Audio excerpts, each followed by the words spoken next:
안녕하세요 여러분, 반갑습니다. 국민대학교 김남규입니다. 우리 지금까지는 데이터 모델링에 대한 이론적 부분, 구체적으로는 ER 모델링, 그리고 릴레이셔널 모델링에 대해서 살펴봤었습니다. 이제는 그런 이론의 토대 위에서 MS 액세스를 사용해서 데이터베이스를 설계하고 또 쿼리를 작성하고 폼을 작성해서 데이터베이스를 활용하는 그런 실습 위주의 진도를 나가보도록 할게요. 자, 그 중에 첫 순서로 오늘은 MS 액세스에서의 테이블에 대해서 살펴보도록 하겠습니다. 자, 테이블이라는 것은 데이터 저장을 위한 2차원 구조다, 이렇게 정의가 되고요. 아래 보시는 그림과 같이 우리한테 너무 익숙해요. 테이블은 여러 응용 프로그램에서 많이 사용되지만 특히나 우리한테 친숙한 것은 엑셀에서 하나의 시트가 하나의 테이블이다 라고 보시면 될 것 같고요. 액세스에서는 세로로 나타나는 이 구조를 필드라고 부르고요. 가로로 나타나는 구조를 레코드라고 부르게 됩니다. 예를 들면 지금 화면에는 총 하나, 둘, 셋, 넷, 5개의 레코드, 5명의 데이터가 있는 거고요. 필드로는 관리번호, 성명, 생년월일, 전체 경력, 연락처, 이렇게 5개의 필드 정보가 나와 있게 되는 거죠. 이렇게만 봐서는 액세스에서의 테이블과 엑셀에서의 테이블이 구분이 안 가겠지만 우리는 지금 액세스에서는 가로 세로만 따지는 게 아니라 DB를 다루는 거잖아요. 데이터베이스 안에서의 테이블이라 하면 최소한 기본 키를 갖고 있어야 되는 거죠. 물론 기본 키를 갖고 있는 것 뿐만 아니라 우리 여러 가지 제약 조건들 배웠었잖아요. 무슨 무결성, 무슨 제약 조건, 이런 것들 많이 배웠잖아요. 그런 제약 조건들을 다 만족시켜야만 데이터베이스에서의 테이블이다 라고 인정을 받을 수가 있겠고요. 가장 기본적으로 일단 테이블 형태를 갖고 있으면서 기본 키를 가지고 있어야 그 다음 스텝을 진행을 할 수가 있겠습니다. 우리는 오늘 테이블에 대해서 살펴보겠지만 MS 액세스를 구성하는 다른 요소들은 무엇이 있는지 조금 더 살펴보도록 하겠습니다. 테이블에 이어서 바로 다루게 될 내용은 쿼리에 대한 부분입니다. 쿼리라는 거는 우리말로 번역하면 질문을 하는 걸 쿼리라고 하잖아요. 자, 쿼리의 정의는 데이터베이스에 저장된 데이터를 사용하기 위한 문장인데 여기에서 사용이라는 게 조회 또는 수정, 이렇게 나뉠 수가 있겠어요. 나중에 다시 자세히 다루겠지만 여기에서 수정이라는 거는 또 나눌 수가 있는데 삽입, 삭제, 갱신, 이런 것들을 수정이라고 하고요. 아무튼 얘는 데이터베이스에 저장된 데이터를 들여다보거나 혹은 어떤 식으로든 변경할 수 있는 질의문을 우리가 쿼리라고 한다. 그런데 이런 쿼리는 일종의 랭귀지란 말이에요. 그래서 스트럭처드 쿼리 랭귀지가 가장 대표적인 것이고 데이터베이스를 제대로 활용하려면 SQL을 그래서 알아야 되는 거죠.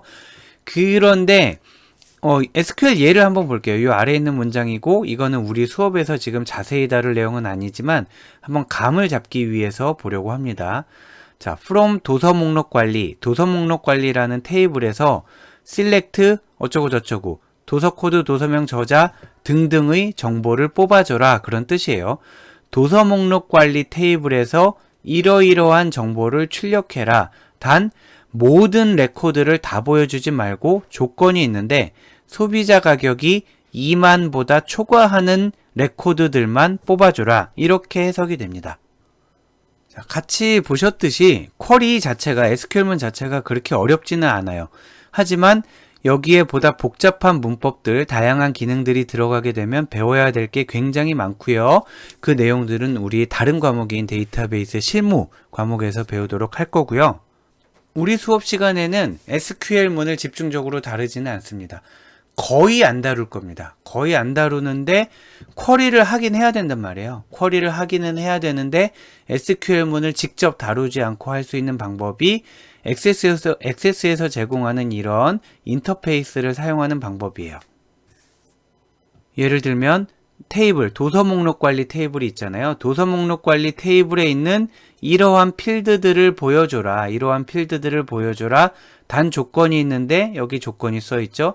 소비자 가격이 2만보다 비싼 도서들만 보여줘라 라고 이렇게 직접 SQL문을 쓰는 게 아니라 마우스를 가지고 따각따각 클릭을 해가면서 쿼리를 만들 수가 있다는 거죠.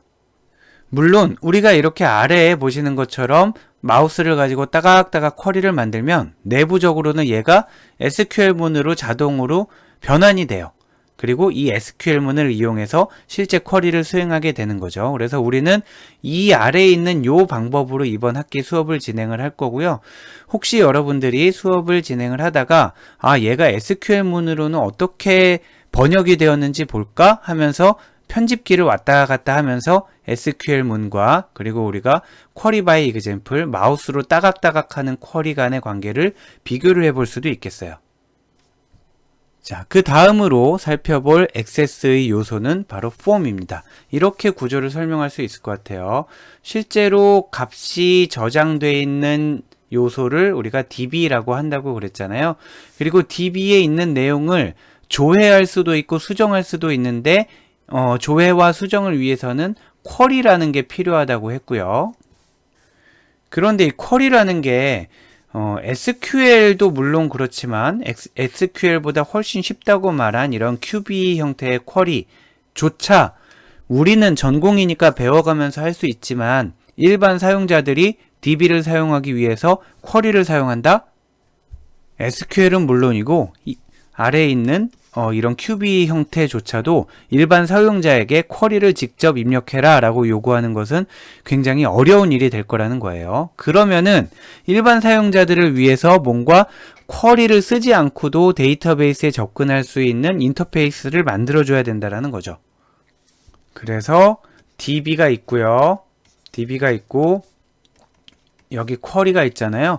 이 쿼리 위에 하나를 더 씌워서 일반 사용자들이 친숙하게 사용할 수 있는 인터페이스를 만들어주는데 보시는 바와 같은 이런 인터페이스입니다. 이런 거 여러분들 앱에서도 많이 보고 웹에서도 많이 보고 여러 프로그램을 통해서 많이 봤잖아요. 충분히 일반 사용자들이 할 수 있는 거죠. 남자 여자 체크하고 지역을 찍고 취업 여부를 찍고 이름을 적고 이런 것도 우리 많이 익숙하잖아요. 이런 형태로 친숙한 인터페이스를 제공해 주고 싶은데 이게 바로 폼이라는 거죠. 그래서 액세스에서는 폼을 만들어서 제공을 해주면 이 폼과 쿼리가 연결이 돼 있고 이 쿼리를 통해서 DB에 접근하게 되는 그런 구조가 되겠습니다. 여기에서 말하는 DB라는 게 사실은 DB를 돋보기로 자세히 들여다보면 그 안에는 테이블과 테이블 이런 테이블들이 서로 관계를 맺고 있는 그런 구조가 되겠죠. 그래서 제일 처음에 우리는 테이블을 먼저 배우게 되고 그 다음 쿼리를 배우게 되고 그 다음 폼을 배우게 되는 그런 형태로 수업을 진행해 나갈 예정입니다. 이 중에서 실제로 데이터베이스라는 분야에 관련된 내용은 테이블 설계하는 부분 그리고 쿼리를 만드는 부분까지가 DB에 대한 내용이고요. 폼이라는 거는 MS 액세스 안에 있기는 하지만 폼은 사실은 DB하고는 관계가 없어요. DB하고는 관계가 없고 원래 일반적으로는 우리가 뭐 오라클이라든지 MS SQL을 이용해서 DB를 잘 만들어 놓잖아요. DB를 만들고 나면 프로그래밍 랭귀지 다른 랭귀지를 사용해서 뭐 자바라든지 C라든지 다른 랭귀지에서 DB와 연동하는 그런 프로그래밍을 해줘야 되는데 MS 액세스는 이 부분을 조금 간편하게 하기 위한 하나의 서비스 측면의 모듈을 갖고 있고 그게 바로 폼이다 라고 생각하시면 되겠습니다. 다시 말씀드리면은 테이블 만드는 거, 쿼리 만드는 거 요거까지는 DB에 해당되는 내용이고요. 이렇게 기왕 DB를 만들었으니 요 DB를 좀 쉽게 활용할 수 있게 해주마 라고 폼이라는 기능까지 같이 넣어서 MS 액세스에서 우리는 배우게 되는데 폼은 정통 DB와는 관련이 없고 DB를 활용하는 쪽의 영역이다 라고 정리하시면 되겠어요. 폼에서 조금 더 강력한 기능을 우리가 원하는 기능을 구현하기 위한 프로그래밍적인 요소가 또 있게 되는데 매크로라는 것과 VBA는 Visual Basic for Application이 되죠. 결론을 말씀드리면 우리는 매크로만 할 거예요. 자, 매크로와 VBA를 비교해 본다면 VBA가 훨씬 더 강력하고 다양한 것을 할 수 있고 플렉서블 하고요. 그리고 배우기 어렵고요. 배우기 어렵다는 게 문법 자체가 어렵다기보다는 알아야 할 게 좀 많다라고 생각하시면 되겠는데 반대로 매크로 같은 경우는 이미 틀이 다 짜여져 있어요. 틀이 다 짜여져 있어서 틀에 있는 것들을 불러다 쓰기만 하면 되기 때문에 제약이 많죠. VBA로 되는데 매크로로 못하는 것들도 많이 있습니다. 제약도 있고 정해진 틀 안에서만 써야 하지만 굉장히 쉽기 때문에 우리는 이번 수업에서는 VBA는 잠깐만 요 코드 하나 정도만 설명을 하게 될 거고 나머지 모든 기능은 매크로로 구현을 하게 될 거예요. 자, 이번에는 실제로 MS 액세스 파일을 열어서 실습을 해보도록 하겠습니다. 제가 여러분에게 배포한 파일 이름이 db part3 table.accdb라는 파일이고요.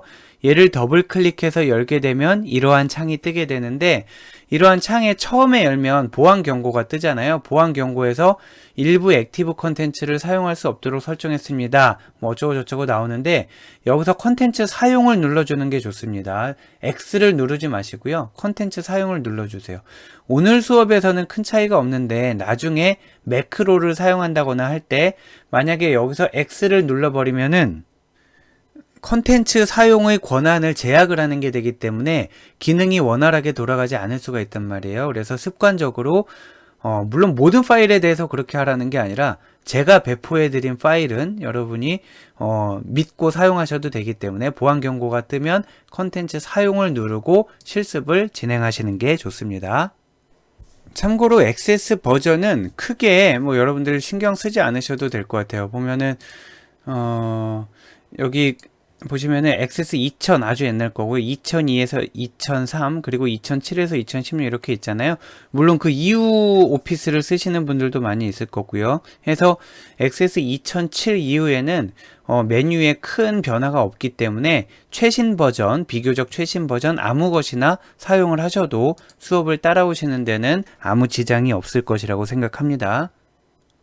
네, 일반적인 경우에는 여기에 여러 가지 아이콘들이 존재하게 되잖아요. 그런데 지금 제 화면에서는 그런 아이콘들이 축소가 돼서 숨겨져 있어요.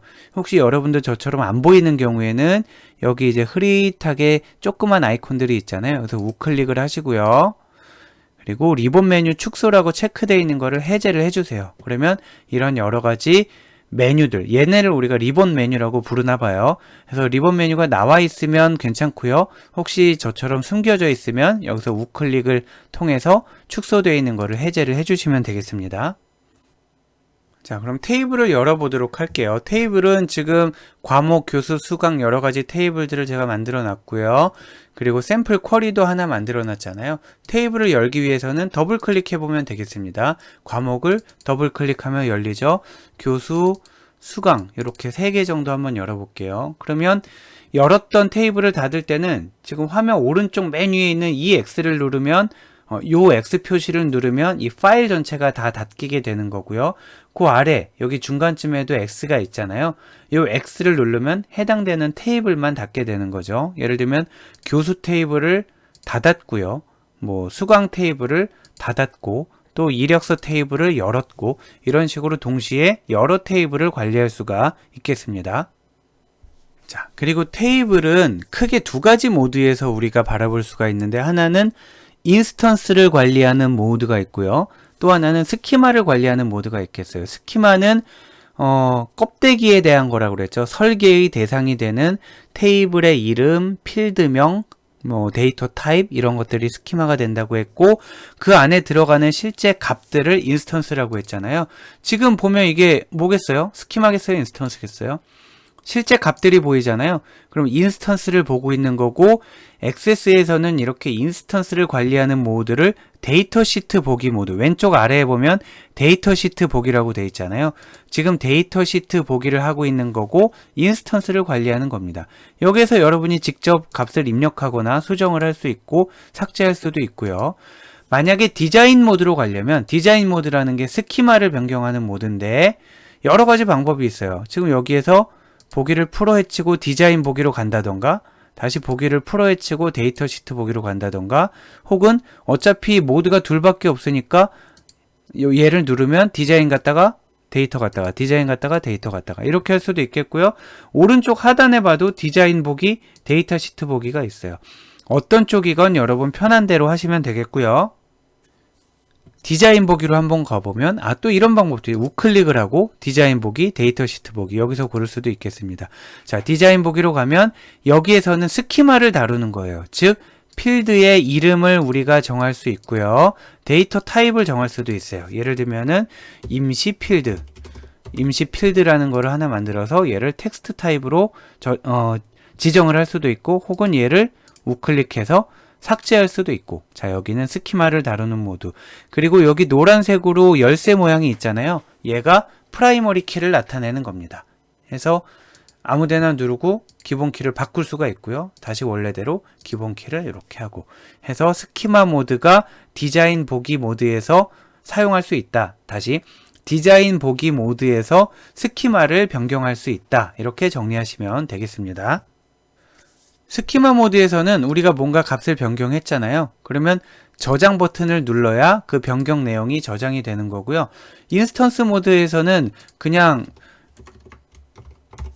아무렇게나 우리가 인스턴스를 변경하잖아요. 그럼 자동으로 저장이 된다 라고 기억하시면 되겠습니다.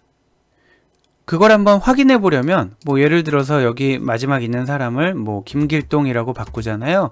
그리고 종료 버튼을 누르면은 얘가 저장하겠냐고 안 물어봐요. 인스턴스는 자동으로 저장이 되기 때문에. 하지만 여기에서 스키마 모드 디자인 보기에서 하나를 필드를 추가했잖아요. 그리고 얘를 그냥 종료를 하려고 하면 저장하겠냐라고 물어보는 거죠. 즉 디자인 모드에서 변경한 내용은 저장을 확인하고 저장하게 되고요. 인스턴스 모드에서 변경한 거는 바로바로 저장이 된다. 이렇게 기억하시면 되겠습니다. 지금은 테이블이 몇 개밖에 없고 쿼리도 하나밖에 없지만 나중에 여러분들이 실제로 사용하시다 보면 테이블은 그렇게 많아지지 않는데 쿼리랑 폼이 굉장히 많아지게 돼요. 그래서 그런 경우에는 여기 이제 탐색 창에서 적절하게 접었다 폈다 하면서 볼 수가 있겠고요. 지금은 기본적으로 모든 액세스 개체니까 테이블, 쿼리, 폼은 왜 안 나왔냐면 안 만들었으니까 안 나오는 거고요. 만약에 여러분이 폼만 보고 싶다 그러면 여기에서 폼만 체크를 한다든가 쿼리를 체크하면 쿼리만 본다든가 이렇게 되겠죠. 테이블만 본다든가 지금 폼은 없으니까 안 나오겠죠. 일반적으로는 모든 액세스 개체를 해놓고 테이블과 쿼리, 폼을 접었다 폈다 하면서 살펴보게 됩니다. 자, 그러면 실제로 테이블을 한번 같이 만들어 볼 텐데 만들기 전에 일단 열려있는 창을 닫도록 할게요. 앞으로 여러분들 다른 실습하실 때에도 우리가 실제로 지금 편집하려고 하는 실제로 우리가 만지고 있는 창을 제외한 다른 창들은 모두 닫아두는 게 좋습니다. 단지 그게 복잡하니까 헷갈리지 말라고 닫으라는 뜻은 아니고요. 뒤에 창이 열려있게 되면 우리가 앞에서 다른 작업을 할 때 뒤에 열려있는 창 때문에 영향을 받아서 원하는 동작을 수행할 수 없게 되는 그런 경우가 있을 수가 있다는 거예요. 자, 그래서 기본적으로 항상 모든 창을 닫아둔 상태에서 내가 지금 건드리려고 하는 창만 열어서 작업하고 닫고 작업하고 닫고 이렇게 하시는 습관을 기르는 것이 좋습니다. 자, 테이블을 만들기 위해서는 당연히 만들기를 먼저 누르게 되고요. 지금 앞으로 우리가 만들 것들이 있잖아요. 테이블 만들 때도 만들기, 쿼리를 만들 때도 만들기, 폼을 만들 때도 만들기에서 하면 되겠고요. 나중에 우리가 관계라는 것을 새로 맺게 되는, 즉 관계를 만들게 되는데 그때만 데이터베이스 도구를 들어가면 됩니다. 자, 관계를 만들 때만 데이터베이스를 도구를 들어가는 거고요. 그 이외의 테이블, 쿼리, 폼은 모두 만들기에서 찾아 들어가시면 되겠습니다. 지금 우린 테이블을 만들려고 하는 거잖아요. 그러니까 만들기에서 테이블 디자인으로 해도 되지만 일단은 테이블로 해보도록 할게요. 테이블 해서 인스턴스를 여기에서 넣을 수도 있고요. 아니면은 디자인으로 가서 할 수도 있겠죠. 디자인으로 들어갈 때는 이름이 있어야 들어갈 수가 있어요. 그래서 이름을 뭐라고 할까요? 고객 정보라고 할게요. 고객 정보라고 저장을 하게 되면 얘를 이제 디자인 보기에서도 편집을 할 수가 있겠고 또 인스턴스 보기에서도 데이터 보기에서도 편집을 할 수가 있게 됩니다. 고객 정보라는 이름의 테이블을 우리가 하나 만든 거예요. 이렇게 고객 정보 테이블을 만들었으면 그 필드들을 우리가 디자인 보기에 가서 편집을 한번 해보도록 할 텐데 편집할 이그젬플을 제가 강의 노트를 통해서 여러분들에게 보여드리도록 하겠습니다. 만들어 볼 내용은 이렇습니다. 필드 이름, 고객번호, 고객 이름, 주민등록번호, 연락처, 주소, 가입일, 비고 이렇게 필드 이름을 지정을 해주고요. 얘네들의 데이터 타입을 보시는 바와 같이 일련 번호, 짧은 텍스트, 날짜, 시간, 긴 텍스트 이렇게 설정을 해주세요. 액세스에서는 짧은 텍스트라는 게 있고 긴 텍스트가 있는데 짧은 텍스트라는 거는 필드 크기가 정해져 있어요. 필드 크기가 255 캐릭터로 정해져 있어서 예를 들면 이렇게 정해져 있다는 거예요. 정해져 있으면 255 글자를 우리가 다 채워 넣더라도 255칸을 쓰게 되고요. 3칸만 채워 넣더라도 255칸을 전부 다 쓰는 그런 구조가 되겠습니다. 그리고 긴 텍스트라는 거는 동적인 구조예요. 맥시멈 1GB까지니까 사실은 굉장히 많은, 실질적으로는 용량의 제한이 거의 없다라고 보셔도 되겠고요. 우리가 한 글자를 넣으면 한 글자만 잡아먹고 10글자를 넣으면 10글자, 1000글자를 넣으면 1000글자 이렇게 우리가 입력하는 글자에 따라 크기가 바뀌는 그런 구조입니다. 그래서 얘네를 구분하면 짧은 텍스트는 짧고 정적인 구조, 긴 텍스트는 거의 제한이 없고 동적인 구조라고 보시면 되겠고, 대부분은 뭐 이름이라든가 주민번호, 뭐 연락처 등등은 대부분 짧은 텍스트를 사용하게 되고요. 그리고 뭐 소개 글을 쓴다라든가 본문을 쓴다라든가 할 때는 얼마나 길어질지 모르기 때문에 긴 텍스트를 쓰는 게 일반적이죠. 혹시 궁금한 부분이 있을 수도 있겠어요. 아니, 언뜻 보면 짧은 텍스트는 이만큼 잡아놓고 요만큼만 쓰더라도 이만큼이 낭비되는 거고, 긴 텍스트는 쓴 만큼만 잡아먹는 거면 무조건 길건 짧건 긴 텍스트를 쓰는 게 좋을 것 같은데 왜 굳이 어떤 땐 짧은 거 어떤 땐 긴 거를 쓰느냐? 그거는 우리가 신경 쓸 건 사실 아닌데 관리하는 측면에서 정적인 구조가 동적인 구조보다 조금 더 효율적이긴 합니다. 이렇게 딱딱 필드에 따라서 간격이 일정하게 정해져 있으면은 얘네를 내부적으로 처리할 때 굉장히 효율적으로 빨리 처리할 수가 있고요.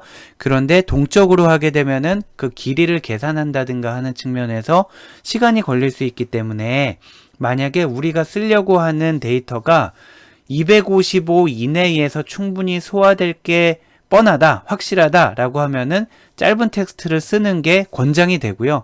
255자를 넘어서서 무지 길게 쓰게 될 것 같은데 게다가 얼마나 쓰게 될지도 모르겠다. 그러면 그때만 긴 텍스트를 쓰는 것을 권장을 합니다.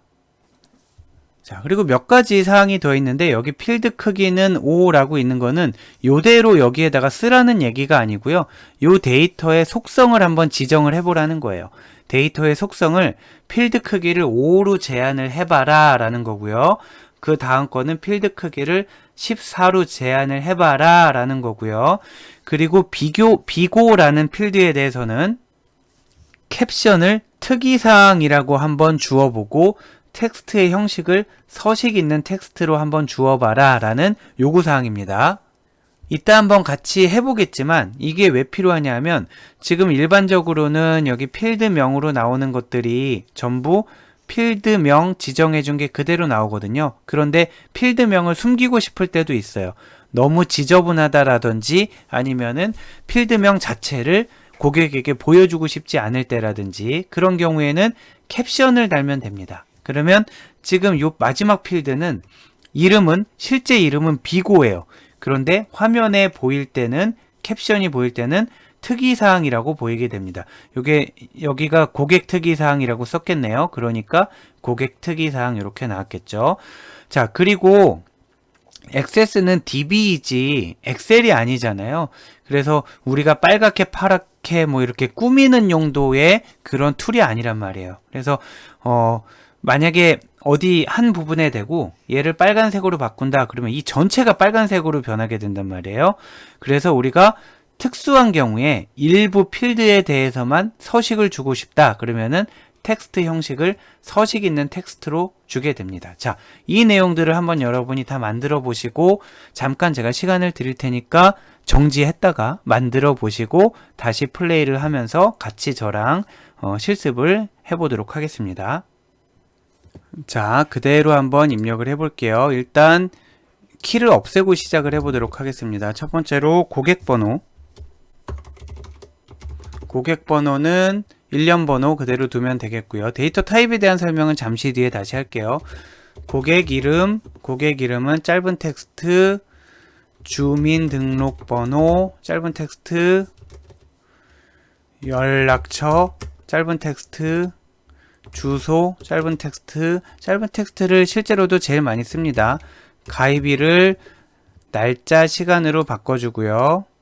그리고 비고를 긴 텍스트 이렇게 해주면 기본적인 필드 생성과 데이터 형식까지는 맞춰주게 됐습니다. 다음으로 여러가지 옵션들을 줄 텐데, 예를 들면 고객 이름을 필드 크기를 5로 준다. 고객 이름이라는 필드와 관련된 속성들이 이 아래 이렇게 나오는 거죠.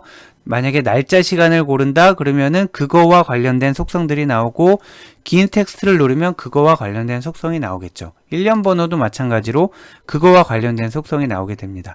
우리가 하려고 하는 거는 고객 이름을 5글자 넘어가는 거는 안 받아들이게 하려고 해요. 그러면 필드 크기를 5라고 지정을 하면 되겠습니다. 얘를 한번 저장을 해보고 데이터 보기로 가서 어떤 영향을 주는지를 한번 볼게요. 일련 번호는 우리가 숫자를 입력하는 게 아니라 얘가 저절로 만들어주는 거기 때문에 여기 괄호 열고 새 항목이라고 적힌 곳에는 뭐라고 써도 글씨가 안 들어갑니다. 자, 고객 이름에 가서 해볼까요? 고객 이름 홍길동 하고 홍길동하고 엔터를 치면 잘 들어가죠. 만약에 안녕하세요라고 하면 들어갑니다. 그런데 저는 홍길동입니다 라고 하려고 하면은 저는 열심히 막 치는데 안 들어가게 되죠. 왜냐하면은 필드 크기를 5로 제한을 두었기 때문에 그렇습니다. 해서 얘네를 다 일단 지울게요. 자, 저는 딜리트 키를 눌러서 지웠어요. 자, 해서 고객 이름의 필드 크기를 5로 뒀고요. 주민등록번호의 필드 크기는 14로 두었어요. 그러면은 뭐뭐뭐뭐뭐뭐 빼기 뭐뭐뭐뭐뭐뭐 해서 딱 14칸 이내에서 입력을 받게 되겠죠. 한번 데이터를 이 상태에서 그럴듯한 거를 입력을 해보도록 할게요. 저장을 하고, 자, 데이터를 입력을 해보면 홍길동 주민등록번호 1234566 빼기 1234567 하고 했고요. 연락처 010-1111-1111. 주소 가입일은 그냥 안 하고, 가입일 한번 해볼까요? 가입일에 여기 달력이 뜨네요. 날짜 시간으로 했더니 달력이 저절로 떠주나 봐요. 가입일을 그냥 오늘 날짜를 쿡 누르도록 하겠습니다. 자, 비고의 외상 2만원 이렇게 두었어요. 다음 고객은 김철수 111111-222222 연락처 010-3333-4444 주소는 서울 이렇게만 적고요. 가입일은 아무 날짜나 하나 적었고요. 그리고 여기는 우수 고객 이렇게 적었습니다. 그 다음에 외상 2만원이라는 거를 강조하고 싶어서 외상 2만원의 블럭을 잡고 빨간색을 눌렀더니 전부 다 빨개졌어요. 그래서 다시 외상 2만원을 잡고 검정색을 눌렀더니 전부 다 검해졌어요. 이게 아까 드린 말씀인데, 얘네는 지금 꾸미기를 위주로 하는 툴이 아니고 데이터 값 자체를 저장하는 게 목적이기 때문에 꾸미기 기능이 여기서 그대로 다 먹히지 않습니다. 하나만 강조한다던가 하나만 색깔을 바꾼다던가 그게 잘 안 돼요. 그러나 굳이 여러분이 얘를 강조하고 싶은 경우가 있다면 사실 실제로 쓸 일은 많지 않아요. 왜냐하면 여러분들은 나중에 폼을 통해서 데이터를 조회를 하지 이 테이블을 통해서 누구한테 데이터를 예쁘게 보여줄 일은 없단 말이에요. 그럼에도 불구하고 테이블 상태에서 색깔을 강조하고 싶다 하면 디자인 보기에 가서 지금 맨 마지막에 비고에 해당되는 부분이었잖아요. 얘를 텍스트 형식이 지금 일반 텍스트로 되어 있는데 얘를 풀어헤쳐서 서식 있는 텍스트로 바꿔줍니다. 그러면 서식 있는 텍스트로 변환이 된다라는 메시지가 나오고, 저장을 하고 다시 가서 외상 2만원에서 빨간색을 하고 볼드페이스 처리를 하고 할 수가 있다라는 거죠. 자, 이거는 크게 중요한 건 아니고 여러분이 굳이 테이블에서 서식을 주고 싶을 때 사용할 수 있는 그런 방법이 되겠습니다. 자, 그리고 캡션을 설명드리면 지금은 필드 이름이 전부 그대로 테이블에 필드 이름으로 그대로 표시가 되잖아요. 그런데 어떤 이유에선지 이 필드 이름을 좀 숨기고 싶다. 그렇다고 이름을 바꾸려고 하는 건 아니고 화면에 표시되는 거를 다르게 하고 싶은 거예요. 그런 경우에는 캡션을 적어주면 됩니다. 캡션에 아무것도 안 적혀 있으면 필드명이 그대로 나오게 되고요. 만약에 캡션에 고객 특이사항이라고 적는다 하면은 필드 이름은 비고이지만 화면에는 고객 특이사항이라고 나오게 된다 라고 기억하시면 되고, 저장하고 보기 버튼을 눌러서 한번 보면 이렇게 나오게 되는 거죠. 자, 주소, 가입일, 고객 특이사항이라고 나왔지만 실제 그 녀석의 이름은 비고인, 이런 형태가 되겠습니다. 지금 몇 가지 대표적인 데이터 형식들에 대해서만 살펴봤는데, 얘네를 쭉 풀어헤 쳐보면 굉장히 많은 데이터들이 있잖아요. 형식들이 있잖아요. 이 형식들 중에서 우리가 주로 사용하게 되는 중요한 것들만 조금 더 설명을 해드리도록 할게요. 우선 짧은 텍스트, 긴 텍스트에 대해서는 방금 설명을 드렸잖아요. 많은 데이터 타입들이 있지만 여기서는 숫자, 날짜, 시간, 통화, 일련 번호, yes, no에 대해서 간단히 먼저 살펴보고 잠시 뒤에 이그젬플에서 한번 이러한 데이터 타입들을 적용을 해보도록 할 거고요. 나머지 데이터 타입들은 학기가 진행되는 과정에서 나올 때마다 그때그때 다시 설명을 드리도록 하겠습니다. 우선 숫자 데이터는 두 가지가 있을 수 있는데, 일련 번호는 표현이 숫자로 되어 있을 뿐이지 숫자라고 할 수는 없을 것 같아요. 일련 번호는 숫자로 나타나 있지만 사실은 코드성이 강합니다. 예를 들면은 여러분이 어디엔가 회원 가입을 하게 되면은 가입하는 순서에 따라 회원 번호가 주어지잖아요. 그 회원 번호를 저희가 임의로 입력하는 게 아니라 시퀀셜하게 하나씩 증가하겠죠. 누가 회원 번호 19번이었으면 그 다음 사람은 20번, 그 다음 사람은 21번, 그런 식으로 자동으로 일씩 증가하는 숫자, 즉 사용자가 입력하는 게 아니라 시스템에서 자동으로 생성해주는 그런 숫자를 우리가 일련 번호라고 하고요. 아까 앞에 있었던 이그젬플에서 이미 일련 번호를 한번 테스트를 해봤었죠. 우리가 입력하지 않았고 시스템에서 자동으로 생성을 해주었습니다. 그 외의 일반적인 숫자는 숫자라는 데이터 타입을 쓰게 되는 거죠. 예를 들면 키라든가 나이라든가 몸무게라든가 등등을 할 때 우리가 숫자 데이터 타입을 쓰게 되는데, 숫자에 들어가면 또 형식을 여러 가지로 디테일하게 선정을 할 수가 있는데, 그 중에 제일 자주 사용하는 게 정수, 실수 이렇게 있겠습니다. 정수도 타입이 나누어지고 또 실수도 나누어질 텐데, 그 중에 정수는 롱 타입의 정수, 실수는 더블 타입의 실수를 사용하면 된다라고 생각하시면 될 것 같아요. 다음으로 날짜와 시간에 대한 데이터 타입이 있는데, 이건 역시 우리 다음 이그젬플에서 날짜와 시간을 적용하면 어떤 식으로 표시되는지 한번 연습을 해보도록 하겠습니다. 여기 보시면 주로 기본값을 사용한다 라고 되어 있는데, 오해하시면 안 되는 게 날짜와 시간만 기본값을 쓸 수 있는 게 아니고요.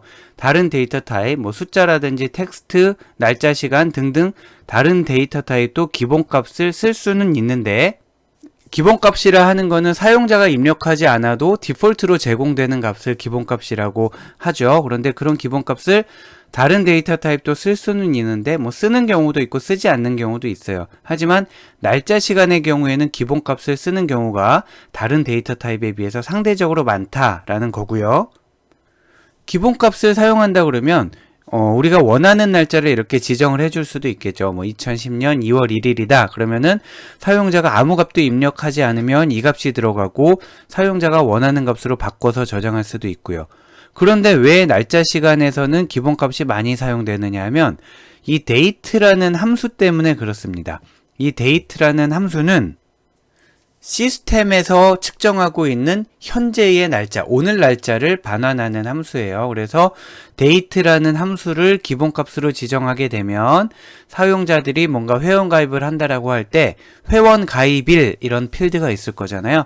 회원 가입일에 우리가 직접 오늘 날짜를 적는 게 아니라 date라는 함수가 기본값으로 지정이 되어 있다면 회원 가입을 할 때는 날짜를 입력하지 않아도 저절로 오늘 날짜가 회원 가입일로 들어가게 되는 거죠. 그래서 날짜 시간에서 기본값이 요긴하게 사용된다라고 말씀드린 거고, 이 데이트 함수도 있다 한번 연습을 해보도록 할게요. 또 숫자로 해도 되지만 통화라는 특별한 데이터 타입이 있습니다. 결국 1000원, 2000원, 만원 이런 건 숫자잖아요. 그래서 숫자로 해도 덧셈, 뺄셈, 곱셈이 다 되겠죠. 하지만 통화라는 데이터 형식을 지정하게 되면은 자동으로 콤마가 세 자리마다 삽입이 되어서 1000단위, 100만 단위 이렇게 우리가 눈으로 보기에 좀 편하게 확인을 할 수가 있겠습니다. 그리고 이진 데이터 바이너리 데이터라 하는 거는 가질 수 있는 값이 둘 중에 하나인 경우를 얘기합니다. 예를 들면 yes냐 no냐, true냐 false냐, on이냐 off냐, 뭐 남자냐 여자냐, 구매했다 안 했다 등등 둘 중에 하나의 값으로 나타낼 수 있는 걸 이진 데이터라고 하고, 사실 저장만 생각한다 그러면 굳이 바이너리 데이터 타입을 지정하지 않고 숫자나 문자로 해도 됩니다. 예를 들어 문자로 텍스트로 지정을 해놓고, 짧은 텍스트로 지정을 해놓고 yes라고 쓰거나 no라고 쓰면 되는 거란 말이에요. 또 on이라고 쓰거나 off라고 쓰면 되는 거죠. 혹은 숫자로 지정을 해놓고 1이라고 하거나 0 이렇게 해도 되겠죠. 하지만 특별히 둘 중에 하나의 값을 갖는 게 확실하다면 바이너리 데이터로 설정을 해두면 우리가 체크박스 형태로도 인터페이스를 제공을 하기 때문에 조금 더 편리하게 쓸 수 있지 않냐, 뭐 이런 측면에서 바이너리 데이터를 제공하는 것 같습니다. 이외에도 OLE 객체, 하이퍼링크, 첨부 파일, 계산, 조회 마법사 등등이 있는데, 이런 기타 등등에 대해서는 우리가 추후에 구현을 해가면서 필요한 경우에만 소개를 하도록 하겠습니다. 자, 이번엔 실습을 한번 해보도록 할게요. 아까와 마찬가지로 필드명이 이렇게 주어졌고요. 그리고 데이터 형식이 이렇게 주어져 있어요. 그런 다음에 이러한 필드에 대해서, 그리고 주어진 데이터에 대해서 이러이러한 속성들을 넣으려고 합니다. 보면은 첫 번째 거는 일련 번호인데 필수이면서 유일하게 하라고 돼 있고요. 고객의 고유 번호는 필수로 하라고 그랬고요. 물품 코드는 5자리로 만들고 필수로 하라고 했고요. 그리고 구매 물품 수량, 소수자리 수는 0. 그럼 수량이기 때문에 소수점이 나타나지 않아야 된다는 거죠. 그리고 단가는 통화로 나타내는 거고, 날짜 시간은 구매 날짜를 나타낼 때 형식이 또 여러 가지가 있어요. 그때 형식을 간단한 날짜로, 그리고 기본값을 지정하라는 얘기죠. 기본값을 현재 날짜로, 이 부분에 데이트 함수를 지정하면 되겠습니다.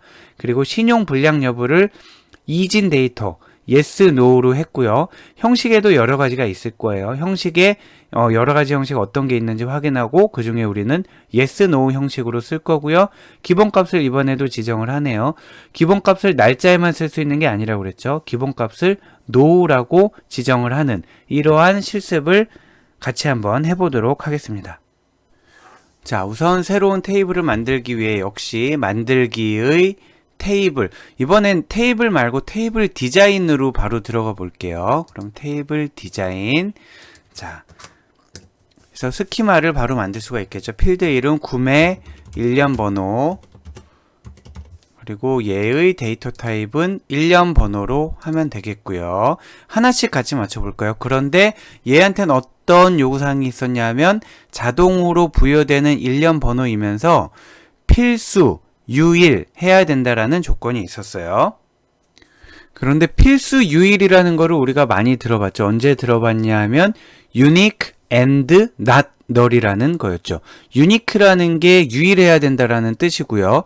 not null이어야 한다는 게 필수라는 뜻이잖아요. 즉 unique and not null이라는 거는 프라이머리 키가 가져야 되는 조건 중에 하나입니다. 물론 unique and not null한 속성이 여러 개 있을 수 있죠. 걔네들이 다 프라이머리 키가 될 수 있다는 거지 되어야 한다는 건 아니고요. 거꾸로 프라이머리 키는 반드시 unique and not null이어야 되는 거죠. 그런데 일련 번호의 경우에는 우리가 제공하는 게 아니라, 우리가 입력하는 게 아니라 저절로 시스템이 만들어주는 값이잖아요. 그러니까 null일 리가 없죠. null일 리가 없어서 비어있을 리가 없다는 뜻이죠. 널 값일 리가 없으니까 당연히 필수라는 조건을 만족하고요. 그리고 순차적으로 일씩 증가하면서 생성되기 때문에 겹치는 숫자가 있을 리가 없죠. 그래서 유일하다라는 조건도 저절로 만족이 됩니다. 즉 일련 번호라는 데이터 타입을 쓴 순간 얘는 무조건 필수이면서 유일한 속성이 되는 거고요. 얘를 프라이머리 키로 사용할지 안 할지는 우리의 선택이 되는 거예요. 프라이머리 키로 선택하려면 지금 이 필드를 누른 상태에서 기본 키를 누르면 얘가 프라이머리 키가 되는 거고요. 여기 변했죠? 기본 키를 다시 해제하면은 프라이머리 키가 아닌 일반 속성으로 쓰겠다라는 뜻이 됩니다. 다음으로는 두 번째 속성으로 고객 번호를 만들어 볼게요. 고객 번호를 만들고요. 얘는 이번엔 숫자 타입으로 해보려고 합니다. 숫자 타입에 아까 뭐라고 제약 조건이 있었냐면 고객의 고유 번호로 쓸 거기 때문에 필수여야 된다라고 했어요. 필수가 아까 not 너에 해당한다고 그랬잖아요. 일련 번호는 자동으로 필수가 되기 때문에 속성에서 뭐 건드릴 수 있는 게 없었는데 지금 숫자 같은 경우는 어떤지 보면 필수라고 되어 있잖아요. 이게 기본값으로는 아니오로 되어 있습니다. 그 말은 뭐냐면 널 값을 허용한다. 즉 값을 넣어도 되고 안 넣어도 에러가 아니라는 뜻인데 고객 번호를 우리가 필수라고 하라 라고 제약 조건이 주어졌으니까 이 값을 예로 바꾸게 되면 그 다음부터는 이 고객 번호에 값을 넣지 않으면 다음으로 넘어가지 않는다라는 거죠. 예를 들면 우리가 어떤 인터넷 사이트에서 회원가입을 할 때 빨간색 별표로 표시되어 있는 부분이 있잖아요. 필수 항목입니다. 이런 식으로 빨간색이 쳐있지 않은 부분은 값을 써도 되고 안 써도 되지만 빨간색으로 반드시 쓰게 되어 있는 부분은 값을 넣지 않으면은 넘어가지를 않잖아요. 그런 역할을 하는 게 이 필수 예라고 보면 되겠습니다. 다음 필드로 물품 코드를 넣어 볼게요. 물품 코드는 짧은 텍스트로 되어 있고요.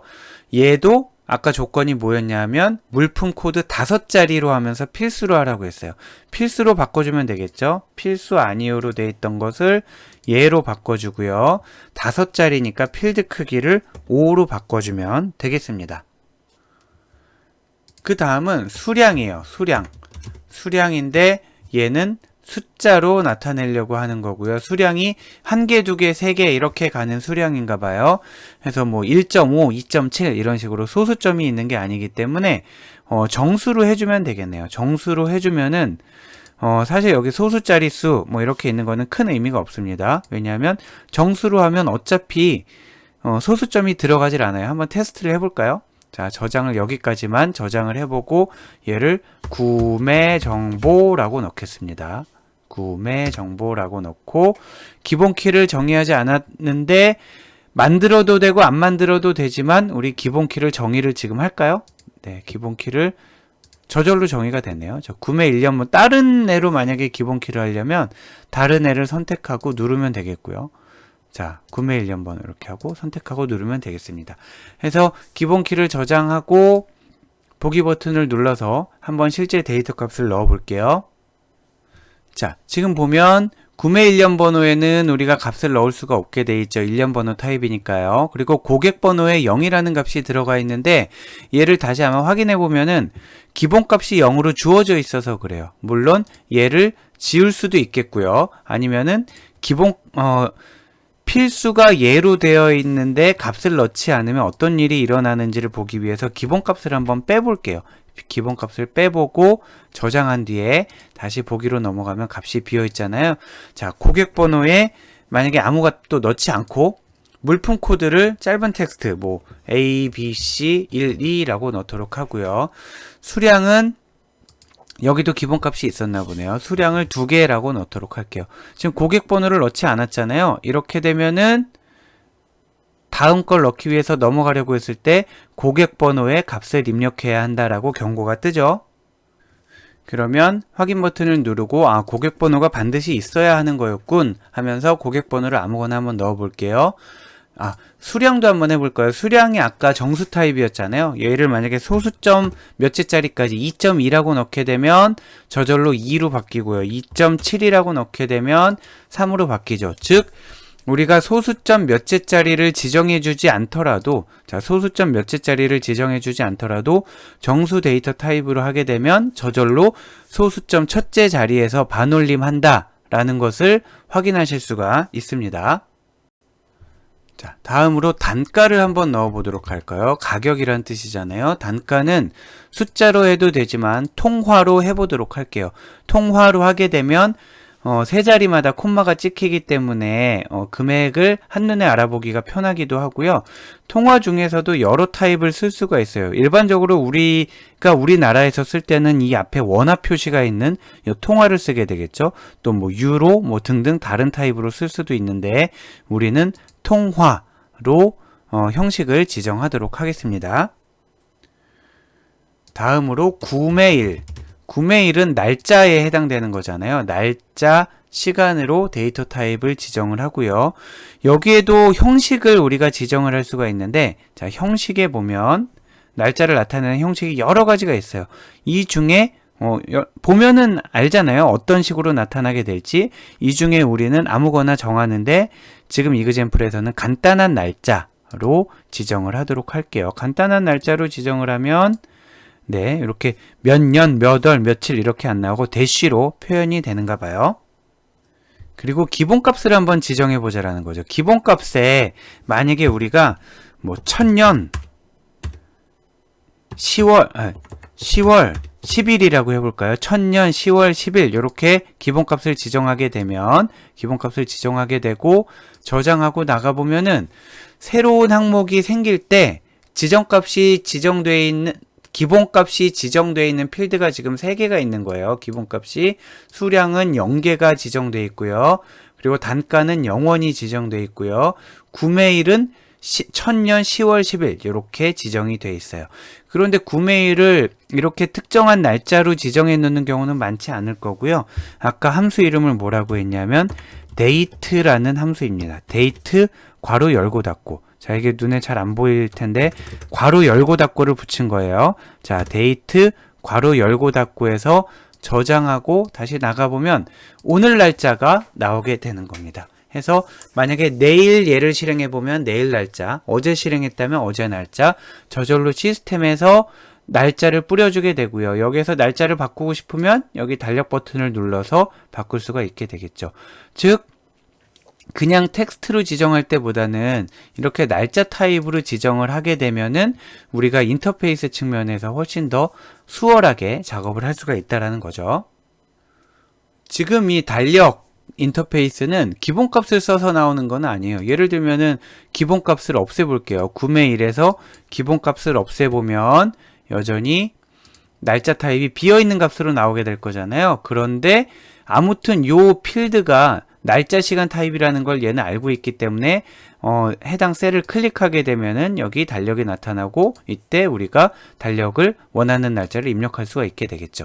자, 기본값 때문에 이 달력이 나오는 게 아니고 날짜 시간 데이터 타입이기 때문에 나오는 거다라고 알고 계시면 되겠고요. 다시 한번 기본값은 데이트로 주도록 할게요. 마지막으로 신용불량 여부. 신용불량 여부를 둘 중에 하나 불량이다 아니다로 나타낼 거기 때문에 얘의 데이터 타입을 바이너리 이진 데이터인 yes, no로 바꾼단 말이에요. 그런 다음에 yes, no 형식으로 답할 수 있는 게 여러 가지가 있는데 그 중에 true, false, yes, no, on, off 이렇게 3가지를 제시해 주고 있습니다. 그때 옆에 나온 건 뭐냐면 체크를 한 게 무슨 값이냐라는 걸 나타내요. 예를 들면은 true의 다시 true, false 데이터인 경우에는 체크가 되어 있으면 true란 뜻이고요. yes, no에선 체크가 되어 있으면 yes, on, off에선 체크가 되어 있으면 on이라는 뜻이에요. 우리는 yes, no 타입을 선택합니다. 자, 그런 다음에 아직 입력하기 전에 사용자가 아무것도 입력하지 않았을 때 체크박스에 체크를 해둘 거냐 말 거냐를 기본값으로 지정을 할 수가 있죠. 예를 들어 기본값이 no로 되어 있는 경우에는 기본값이 자, 저장하고 보면 체크가 안 되어 있는 형태로 먼저 제시가 되는 거고요. 만약에 기본값을 yes로 바꾼다. yes로 기본값을 바꾸게 되면 체크가 돼 있는 형태로 새 항목이 나오게 되는 거죠. 이거는 여러분들이 선택하기 나름일 것 같아요. 자, 이렇게 해서 모든 데이터 타입을 설정을 해봤는데 여기에 아무 값이나 한번 넣어볼까요? 자, 구매 일련 번호는 우리가 넣을 수 있는 게 아니었잖아요. 고객 번호 아무 값이나 넣고요. 물품 코드도 뭐 아무거나 넣어볼게요. 그리고 수량은 소수점이 안 되는 거라고 그랬죠. 뭐 33.123 해도 아마 33으로 나오게 될 거고요. 단가는 우리가 원하는 금액을 넣게 되면 숫자로 6000이라고 넣게 되면 저절로 콤마가 찍히면서 앞에 원화가 붙게 되고요. 구매일은 오늘 날짜가 기본으로 찍히는데 여기에서 원하는 날짜를 바꿀 수가 있고요. 신용불량 여부로 아까 체크가 돼 있는 걸 기본으로 했나요? 네, yes를 기본으로 했으니까 저절로 체크가 돼 있잖아요. 근데 시작하자마자 무슨 신용불량이야 하면 얘를 그냥 체크를 풀어줄 수가 있겠죠. 자, 보면 지금은 데이터가 몇 개 들어가 있는 거냐면 하나, 두 개 들어가 있는 거야. 그리고 그 아래에 별표로 되어 있고 새 항목 이렇게 되어 있는 거잖아요. 지금 얘는 실제 데이터가 있는 게 아니라 새 데이터를 넣으려면 여기에다가 입력하라는 뜻이에요. 그래서 지금 근데 나 아무 값도 안 넣었는데 값이 왜 들어가 있지? 00 날짜, 얘네는 기본 값인 거죠. 자, 요 체크도 마찬가지고요. 그래서 지금 요 상태에서 데이터는 3개가 아니라 2개가 들어있는 거고 맨 아래에 있는 행은 새 값을 넣기 위한 로우다, 이렇게 정리하시면 되겠습니다. 자, 이번에는 지저분한 값, 잘못된 값이 들어오지 않게 막아주는 다른 장치를 살펴보도록 할게요. 유효성 검사라는 거고요. 우리는 이력서 테이블을 이용해서 실습을 해볼 텐데, 자, 유효성 검사 규칙을 우리가 만들어서 집어넣게 됩니다. 유효성 검사 규칙이라는 건 뭐냐면 입력값의 내용을 제한하는 거고요. 즉 이러이러한 조건에 맞아떨어지는 값만 받아들이고 그렇지 않은 값은 허용하지 않겠다라는 거예요. 우리가 여러 가지 데이터베이스에 제약 조건이 있다라고 배웠었는데 그 중에 가장 처음 도메인 제약 조건에 해당되는 내용입니다. 뭐였냐 하면 도메인에서 정의된 값만 사용해야 된다라고 하면서 이그젬플로 뭘 들었었냐 하면 나이가 만약에 0살에서 100살까지인데 1000살을 집어넣었다던가 아니면은 나이는 숫자로 나타나야 되는데 거기 고려라고 집어넣었다던가 하게 되면은 도메인 제약 조건 위반된다고 했었잖아요. 그런 내용을 입력 단계에서 걸쳐내기 위해서 유효성 검사 규칙을 설정하게 되고 예를 들면 이렇게 할 수 있는 거예요. 값을 이거 우리가 한번 해볼 텐데 유효성 검사 규칙을 0 이상으로 해라 혹은 0 이상이면서 동시에 100 미만이어야 한다 라든지 아니면 텍스트 입력인 경우에는 한국 또는 미국만 허용하고 그 이외의 값은 허용하지 말아야 한다라든지 이런 내용을 한번 실습해 보도록 할게요.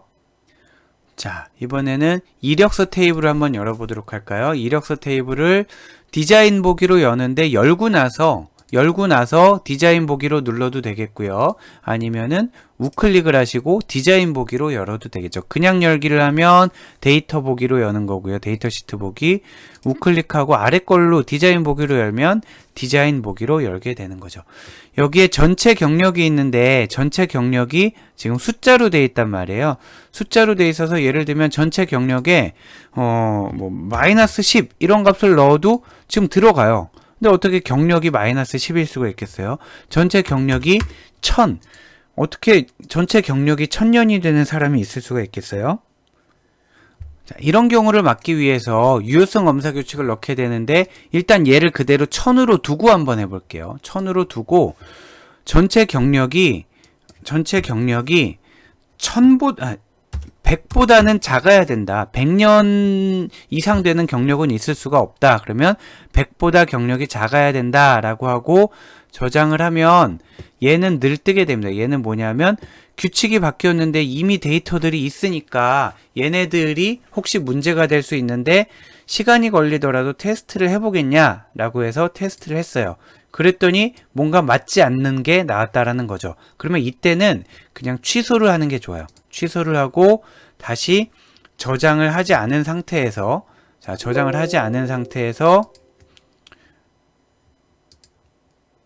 자, 보기 버튼으로 들어가서 얘를 우리가 생각하는 합리적인 범위에서 맞는 값으로 다시 바꿨습니다. 그런 다음에 네, 전체 경력을 아까 뭐였죠? 유효성 검사 규칙을 100보다 작다라고 하게 되면은 얘를 저장을 하려고 하면 역시 또 물어보죠. 데이터 이미 있는데 이거 확인해야 되지 않아? 그럼 확인을 해요. 그러면 아까와 달리 모든 데이터가 값을 만족하기 때문에 그 범위 안에 들어가기 때문에 에러 없이 넘어간 걸 볼 수 있습니다. 그래서 여기에서 만약에 관리번호 6번 강감찬 해서 아무 날이나 넣고요. 그리고 전체 경력을 1000 하게 되고 넘어가면 100보다 작다라는 유효성 규칙에 의해서 금지되었다 라고 나오는 거죠. 그러면 일단 얘를 1000은 들어가면 안 되는구나 라는 거를 확인을 할 수가 있죠. 조금 더 정교하게 해볼까요? 0보다 이상이고 0 이상이고 100보다 작다 이럴 경우에는 AND 크거나 같다 0. 자, 뭐냐면 주어가 생략됐다라고 보면 돼요. 자, 주어가 지금 전체 경력이죠. 전체 경력은 100보다 작다. 그리고 전체 경력은 0 이상이다. 이렇게 되는 거죠. 그래서 얘를 한번 저장하고 역시 또 테스트를 하겠죠. 자, 테스트하고 설정에 맞지 않는다. 뭐가 또 맞지 않는다라는 거죠. 잠깐만요. 자, 여기에 지금 값이 안 들어와서 그런가 본데 얘를 삭제를 하겠습니다. 레코드를 삭제하고요. 다시 한번 가볼게요. 해서 100보다 작고 0 이상이다를 규칙을 저장을 했습니다. 그리고 넘어가서 다시 입력하기 귀찮으니까 여기 있는 값을 바꿔볼게요. 1000 하게 되면은 뭐라고 경고가 뜨겠죠. 이번에는 -10 하게 되면 경고가 뜨겠죠. 그래서 0에서 100 사이의 값으로 집어넣게 되면은 경고가 뜨지 않고 잘 입력되는 것을 볼 수 있습니다. 지금까지 유효성 검사 규칙 중에 숫자에 대한 것을 살펴봤어요. 이번에는 유효성 검사 규칙을 텍스트에 적용하는 경우를 해보도록 할게요. 자, 예를 들면 국적이 있는데 국적은 짧은 텍스트로 넣으려고 해요. 그런데 모든 나라, 아무 나라나 다 받아주는 게 아니고 예를 들면 한미 무슨 군사훈련을 한다. 그래서 국적은 한국인과 미국인만 허용하겠다. 그렇게 하면 마찬가지로 주어가 생략돼서 국적은 한국 또는 국적은 미국 이렇게 문자열을 쓸 때는 항상 큰 따옴표로 열고 닫고를 해줘야 돼요. 자, 숫자를 쓸 때는 열고 닫고를 안 해줘도 되지만 문자, 텍스트를 쓸 때는 열고 닫고를 해줘야 됩니다. 그래서 한국이나 미국만 받아들여라 라고 해서 저장을 하고요. 자, 통합규칙을 새로 만들었으니까 맞는지 테스트를 해봐라 라고 테스트를 해보고요. 지금은 사실은 아무 데이터도 우리 없었잖아요. 아무 데이터도 없었는데 얘가 왜 뜨는지 모르겠네요. 그래서 이거는 그냥 예로 하면 될 것 같아요. 자, 예로 해서 저장하고 국적을 보면은 국적이 다 비어 있잖아요. 여기에 한국이라고 쓰면 들어가게 되죠. 그리고 미국 써도 들어가게 되고요. 그런데 만약에 뭐 일본을 쓰게 되면은 한국 또는 미국만 집어넣어라 라는 말이죠. 여기 비어있는 값은 괜찮은데 뭔가 쓰려면 한국과 미국을 써라 이렇게 되는 거예요. 여기 약간 헷갈릴 수 있는 게 있는데 한번 다시 디자인으로 가보면 디자인에 유효성 검사 텍스트 있잖아요. 여기에 쓰는 게 아닙니다. 자, 우리가 숫자에 대한 규칙을 넣건 텍스트에 대한 규칙을 넣건 규칙을 넣을 때는 유효성 검사 규칙에 넣는 거고요. 유효성 검사 텍스트라는 건 뭐냐 하면 규칙에 위반되는 게 발견됐을 때 경고 메시지를 뭐라고 띄울까 하는 거예요. 예를 들면은 뭐 허용된 국적이 아닙니다. 이런 식으로 하는 거죠. 그러면 얘를 저장하고요. 봐서 여기에다가 뭐 일본 넣게 되면은 엔터를 치면 허용된 국적이 아닙니다. 이렇게 뜨는 거죠.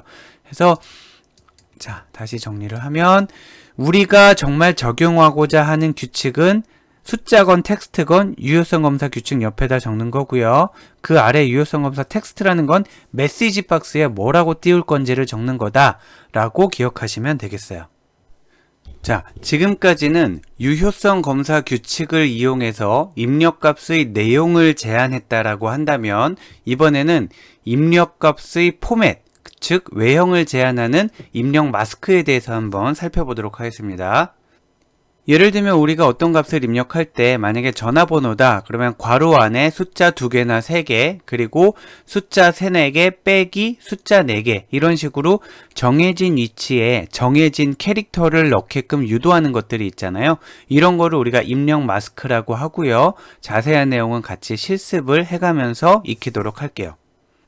자, 이번에도 역시 이력서 테이블을 열어서 보도록 할게요. 이력서에서 우클릭하시고 디자인 보기를 눌러서 이력서 테이블을 열고 연락처에 보면은 입력 마스크, 연락처가 지금 전화번호 넣는 란이거든요. 연락처가 전화번호가 들어가 있는 란인데 여기에 입력 마스크가 아무것도 정해져 있지 않은 거를 볼 수 있어요. 그런데 입력 마스크를 우리가 지정을 하게 되면 자, 여기 점점점이라고 되어 있잖아요. 얘를 풀어 헤쳐 봅니다.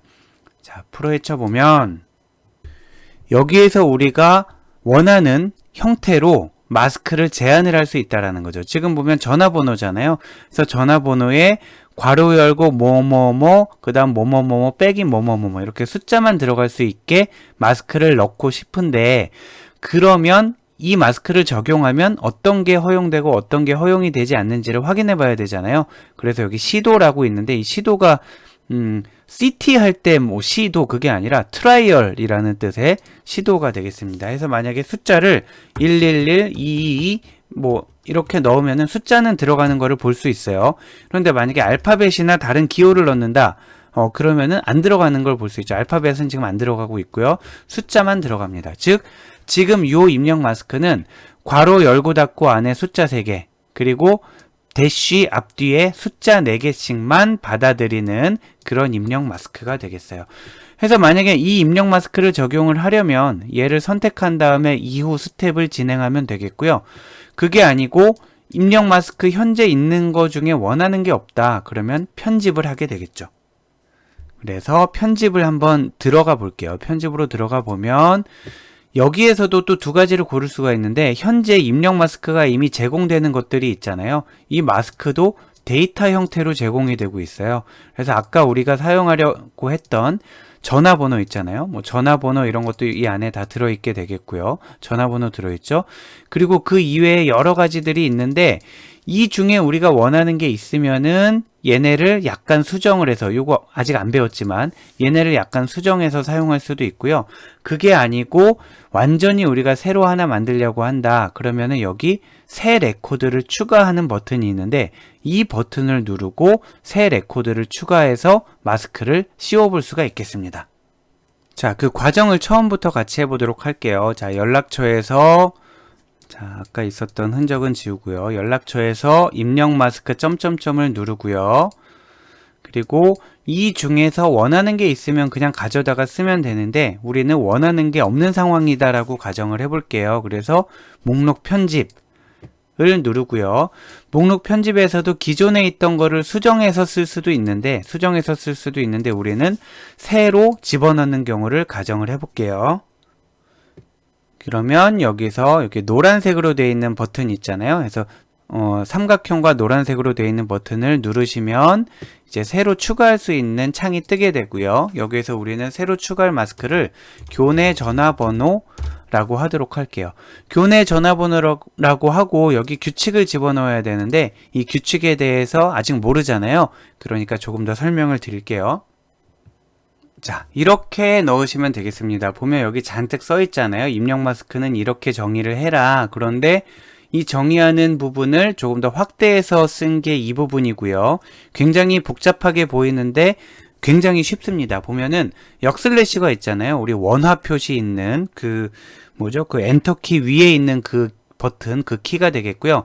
역슬래시 뒤에 뭐가 오면 그대로 출력하라는 뜻이에요. 보면 역슬래시 뒤에 있는 괄호, 역슬래시 뒤에 있는 0, 역슬래시 뒤에 있는 2, 역슬래시 뒤에 있는 괄호, 얘네는 그대로 출력을 하란 뜻이고, 그래서 여기까지 나타낸 게 이만큼이 되겠습니다. 자, 역슬래시 괄호, 역슬래시 0, 역슬래시 2, 역슬래시 괄호 해서 여기까지 이렇게 나타낸 거고요.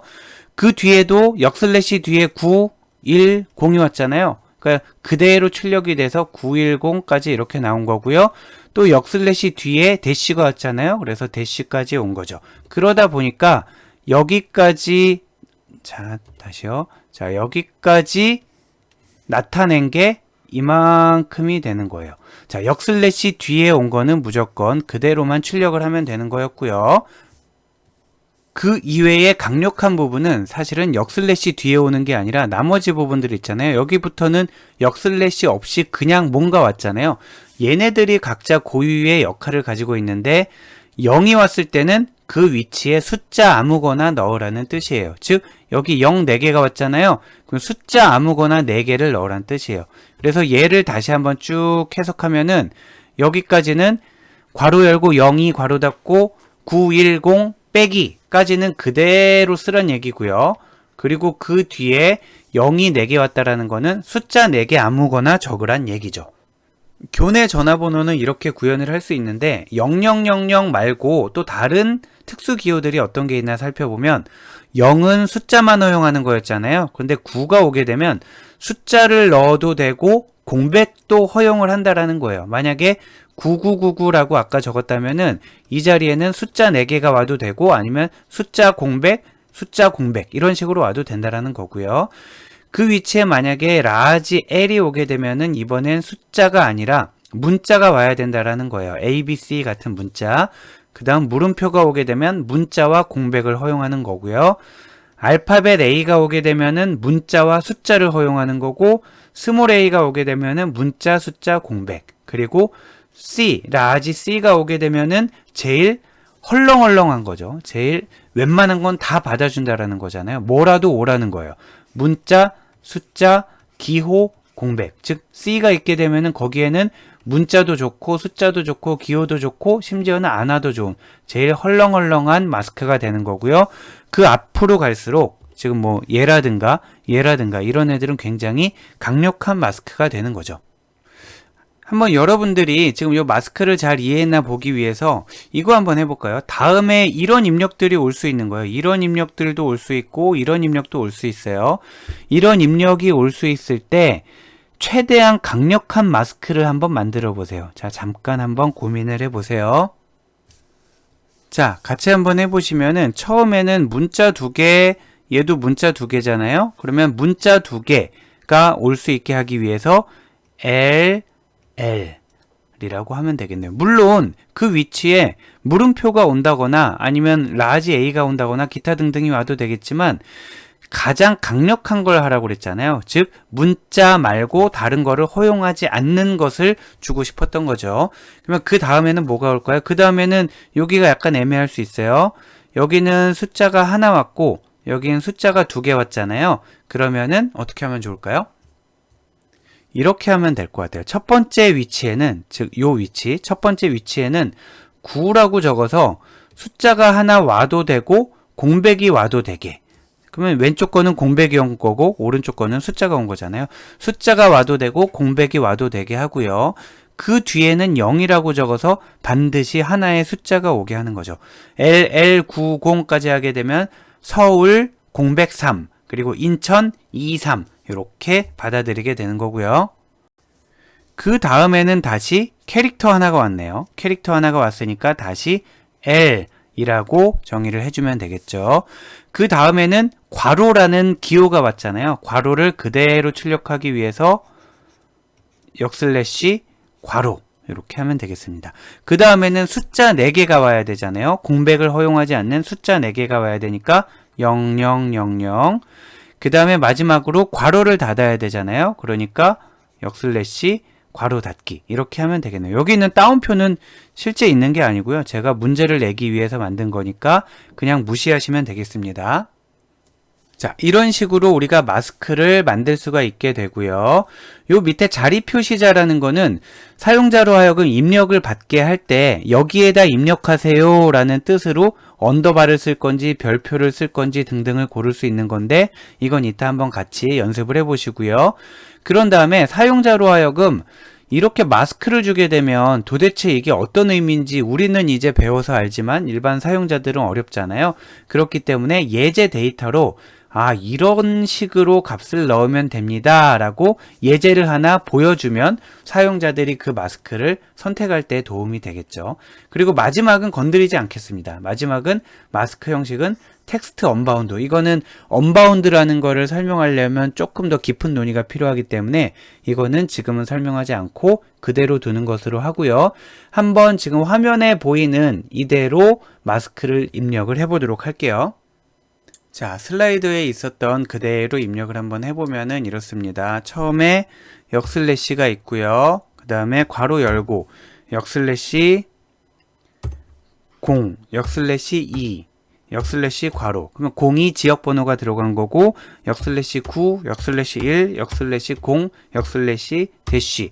이렇게 하게 되면 02910까지 들어간 거잖아요. 그 다음에 숫자 4개니까 0000 이렇게 해주면 되겠습니다. 핵심적인 부분은 여기까지고요. 그 뒤에 자리 표시자라는 거는 자, 자리 표시자에 지금 언더바가 있잖아요. 그리고 예제 데이터를 눌러보면 이렇게 예제 데이터가 나오는 거고요. 자리 표시자에 만약에 별표를 넣게 되면 예제 데이터에 이렇게 나오는 거고요. 보통은 언더바를 많이 쓰죠. 언더스코어를 쓰게 되면은 예제 데이터가 이렇게 나오면 02910에 아무 숫자, 그 문자를 지금 입력해봐도 안 돼요. 왜냐면 우리가 마스크를 여기 주었기 때문에 여기에 들어갈 수 있는 건 숫자밖에 없습니다. 그래서 1, 2, 3, 4 하게 되면 이런 예제 데이터가 나오게 되는 거고, 닫기를 하고 나서요. 닫기를 하고 나면 아까 우리 입력 마스크 마법사에 보면 원래 있었던 것보다 하나가 더 늘어난 걸 볼 수 있는데, 자, 어디 갔죠? 교내 전화번호 해서 우리가 방금 만든 게 나오는 걸 볼 수 있죠. 그리고 시도를 눌러보면 02910 어쩌고저쩌고가 나오게 되는 겁니다. 그럼 얘를 선택을 하고 나서 다음, 그리고 입력 마스크를 기호를 바꿀 수 있는데 그냥 그대로 둘게요. 입력 마스크 기호도 그대로 두고요. 그런 다음에 데이터를 저장하는 거는 이제 화면에 뿌려지는 거는 물론 이런 식으로 뿌려지겠지만, 마스크에서 기본적으로 제공한 거 말고 실제로 입력한 것만 저장할 거냐, 아니면은 마스크에서 제공한 것까지, 즉 보이는 것까지 다 저장할 거냐의 이슈인데, 눈에 보이는 대로 저장하는 게 나을 것 같아요. 그래서 02910 빼기 7516 이런 식으로 다 저장하겠다라고 하면 다음, 그리고 마침을 누르면 우리가 만든 입력 마스크로 이 연락처에 입력 포맷을 제한을 거는 일이 마무리가 된 겁니다. 자, 이제 얘를 저장하고요. 얘를 저장하고 다시 가보면은 입력 마스크에 지금은 맞지 않잖아요. 지금은 맞지 않고 이거는 이미 쓰여져 있는 거는 마스크가 걸리지 않네요. 근데 새로 만약에 넣으려고 하면 방금 우리가 준 마스크 요대로 이제 적용이 되는 거예요. 그래서 여기는 이제 못 바꿔요. 910은 마스크에서 지정이 돼 있었고요. 여기에 글자도 안 먹고요. 숫자만 오게 된다라는 거죠. 새로운 데이터를 넣으려고 해도 우리가 정한 마스크가 적용이 됩니다. 지금 자, 다시 보시면 얘 같은 경우 입력 마스크는 기존에 있었던 데이터에는 적용이 안 되고 새로 입력하거나 변경하는 데이터에만 마스크가 적용되는 것을 볼 수 있었어요.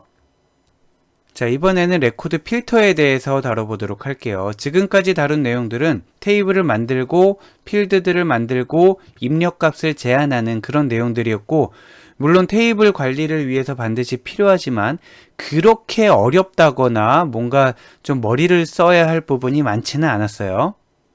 그런데 지금 우리가 같이 다뤄볼 레코드 필터는 조금 얘기가 다릅니다. 물론 우리가 엑셀을 배울 때에도 필터를 여러분들이 많이 써보셨기 때문에 이 개념 자체가 어렵지는 않을 거고요.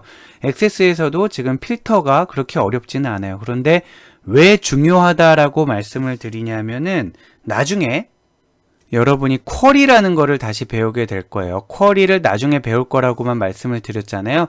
쿼리를 우리는 물론 SQL문을 쓰지 않고 마우스를 따각따각 하면서 배우게 되겠지만, 만약에 SQL로 예를 들어보면 이런 식으로 되게 됩니다. select 어떤 필드를 보여줘라. from 어떤 테이블로부터 where 어떤 조건을 만족하는, 이런 식으로 나오는 게 SQL문의 기본이 되고, 얘는 SQL로 하던 아니면 마우스로 하건 있어야 되는 그런 기능들이에요. 그런데 이 중에 where에 들어가는 요 부분 있잖아요. 요 부분이 조건문이 되는 거예요. 어떤 테이블에서 어떤 조건을 만족하는 아이들만 뽑아서 걔네들을 뿌려주라, 이렇게 되는 건데, 요 조건에 해당하는 부분을 잘 만들려면 우리가 필터를 알아야 된다라는 거예요. 즉 필터를 건다라는 게 추후에는 우리가 쿼리에서 where 조건문에 들어갈 내용들을 구성하는 그런 과정이 된다라는 거죠. 자, 그래서 우리는 필터를 살펴볼 텐데, 필터란 제시한 조건을 만족하는 레코드만을 보여주는 기능이고요. 필터를 쓰는 방법이 여러 가지가 있어요. 그래서 필터를 바로 누르는 방법도 있고요. 또 여기 선택 영역을 눌러서 할 수도 있겠고요. 또 여기 고급을 눌러서 할 수도 있는데 어떤 차이가 있는지 같이 한번 살펴보시죠. 자, 이번에는 아까 실습하던 테이블을 닫고 우편번호 테이블을 열어보도록 할게요. 우편번호 테이블을 데이터 시트 보기에서 열어보았습니다. 이때 가장 간단한 것부터 한번 해볼까요? 가장 간단한 제일 큼지막하게 누가 봐도 필터처럼 생긴 애가 있잖아요. 이 필터는 이 컬럼 전체의 데이터를 알고 있다라고 생각을 하면 되겠어요. 예를 들면 여기 시도 있잖아요. 시도 아무 데서나 누르고 자, 뭐 여기에서 해볼까요? 자, 동이 여러 동이 있잖아요. 여러 동이 있는데 아무 동이나 누르고 여기서 필터를 누르게 되면은 얘는 지금 요 동이라는 컬럼에 대해서 동이라는 필드에 대해서 오름차순을 할 거냐 아니면 내림차순을 할 거냐 아니면 텍스트 필터를 써서 다음과 같은 경우 다음과 같지 않은 경우 이런 식으로 할 거냐라는 거예요. 예를 들면은 이런 거예요. 지금 요 필터는 노년 이동해서 누르건 대치 일동해서 누르건 아무 상관이 없어요. 만약에 대치 일동해서 눌렀어요. 대치 일동해서 눌러서 필터를 누르고요. 오름차순 정렬 해도 되고 내림차순 정렬 해도 되고 필터를 걸어도 되는데 다음과 같은 경우를 보려고 해요. 지금 대치 일동해서 했잖아요. 그런데 다음과 같은 경우로 해서 논현 이동이라고 해요.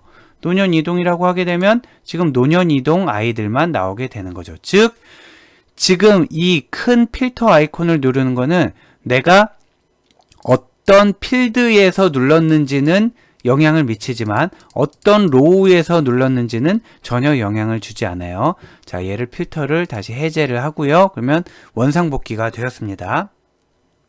두 번째로 이번에는 선택 영역을 보도록 할게요. 선택 영역은 내가 지금 어떤 필드에 어떤 로우, 즉 어떤 레코드 값을 찍고 있는지를 알고 있는 필터예요. 그래서 보면은 아까 했던 것처럼 뭐 대치 일동이라고 해볼까요? 대치 일동을 클릭한 다음에 선택 영역을 눌러보면 이번에는 대치 일동이라는 것을 알고 있는 상태에서 그 값을 이용해서 대치 일동과 같음, 대치 일동과 같지 않음, 포함하지 않음 이런 필터를 걸 수 있게 되는 거예요. 지금은 대치 일동이란 이 동 자체가 텍스트 데이터이기 때문에 텍스트 필터가 저절로 자동으로 걸린 거고요. 만약에 여기 숫자 데이터가 있잖아요. 숫자 데이터 있는 데에서 선택 영역을 누르면 포함한다, 포함하지 않는다 이런 게 아니라 이거보다 같다, 같지 않다, 작거나 같다, 크거나 같다 이런 식으로 나타내게 되는 거죠. 자, 그래서 지금 살펴본 두 가지 필터는 하나는 깔때기처럼 되어 있는 큰 필터는 지금 내가 어떤 데이터를 선택했는지는 관계없고 그 필드에 대해서 필터를 걸겠다라는 거고요. 그리고 선택 영역이라는 것은 내가 지금 어떤 데이터를 선택했는지 알고 있는 상태에서 그 값을 이용해서 필터를 거는 거다라고 정리하시면 되겠습니다. 자, 우리가 세 번째로 살펴볼 필터는 이제 고급 필터예요. 자, 고급을 누른 다음에 폼 필터 적용 이렇게 할 건데 지금 고급 필터는 여러 가지 조건을 AND OR 조건으로 묶어서 쓸 수가 있어서 굉장히 강력하고 플렉서블하게 쓸 수가 있고요. 무엇보다도 아까 말씀드린 것처럼 나중에 쿼리를 할 때 조건문에 사용할 수 있는 형태를 연습해 볼 수 있다는 측면에서 매우 중요합니다. 여러분은 뭘 해보시냐면 전국의 태평아파트 또는 자 무슨 얘기냐면 태평아파트면 무조건 OK라는 뜻이에요. 자, 또는 서울이나 부산의 주공아파트예요. 자, 다시 해석을 하면 자, 다시 읽어볼게요. 전국의 태평아파트 또는 서울이나 부산의 주공아파트 이렇게 일부러 좀 복잡하게 썼습니다. 이걸 풀어서 얘기하면 태평아파트면 무조건 오케이, 서울의 주공아파트 오케이, 부산의 주공아파트 오케이. 자, 이런 아파트들을 모두 뽑아내서 아마 요 리랑 시도에 필터가 걸리겠죠. 걔네를 뽑아내서 순서 필드가 여기 있네요. 순서 필드 역순으로 출력을 하래요. 그래서 만약에 총 30개가 나오고 순서가 이러이러하게 나오면은 여러분이 해결한 게 맞는 겁니다. 자, 한번 시간을 드릴 테니까 해보시고 잠깐 영상을 멈췄다가 여러분 스스로 풀어보시고 다시 플레이를 하세요. 자, 함께 보도록 하겠습니다.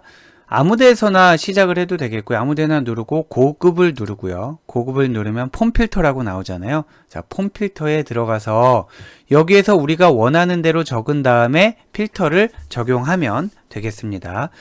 자, 여기 하나의 행이 있잖아요. 자, 여기 하나의 행에 적혀 있는 거는 전부 AND 조건으로 묶이는 거예요. 무슨 얘기냐면 서울시 그리고 여기 뭐 무슨 아파트 이렇게 하게 되면 서울이면서 그 아파트 오어 조건이 아니라 AND 조건으로 묶이는 거예요. 여기에 하나의 시트에 하나의 행으로 쓰게 되면 AND 조건으로 묶이는 거고, 거기에 만약에 오어 조건을 걸고 싶으면 이 아래에 있는 탭을 눌러서 하나하나를 더 확장시키면 되는 거죠. 자, 우리가 아까 제가 아무 데서나 눌러도 된다고 했는데 논현동에서 눌렀더니 얘가 논현동이 된 것 같아요. 얘를 지우고요. 일단 전국의 태평 아파트잖아요. 그러니까 태평 아파트니까 여기에 태평 아파트라고 적습니다. 자, 그러면 여기까지 지금 필터가 걸린 건 뭐냐 하면 전국에 있는 아무 태평 아파트, 전국 어느 시 어느 동에 있는 관계가 없이 태평 아파트면 다 합격이라는 거고요. 다음으로 서울이나 부산의 주공 아파트를 보기 위해서 또는을 누릅니다. 또는을 눌러서 여기에 주공 아파트. 자, 여기서 방법이 여러 가지가 있을 수 있겠어요. 서울이나 부산의 주공 아파트, 그러니까 첫 번째 방법은 서울의 주공 아파트 또는 부산의 주공 아파트 이렇게 해도 되겠어요. 즉 보면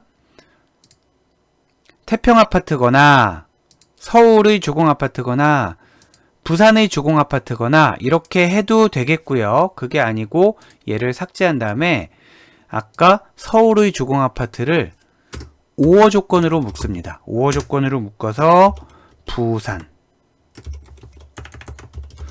이렇게 하게 되면, 자, 아까 요거는 지웠고요. 뒤에 있는 건 의미가 없고, 자, 전국의 태평 아파트 또는 서울이나 부산의 주공 아파트 이렇게 되는 거죠. 그래서 얘를 필터를 적용을 해보면 이렇게 총 30개의 레코드가 필터를 통과한 것을 볼 수 있죠. 30개를 직접 세어봐도 되지만 하단에 보면 여기 레코드 몇 개 중에 몇 개 이렇게 나오잖아요. 보면은 30개 중에 2개다. 여기는 30개 중에 30개다 해서 총 30개의 레코드가 있는 걸 볼 수 있고요.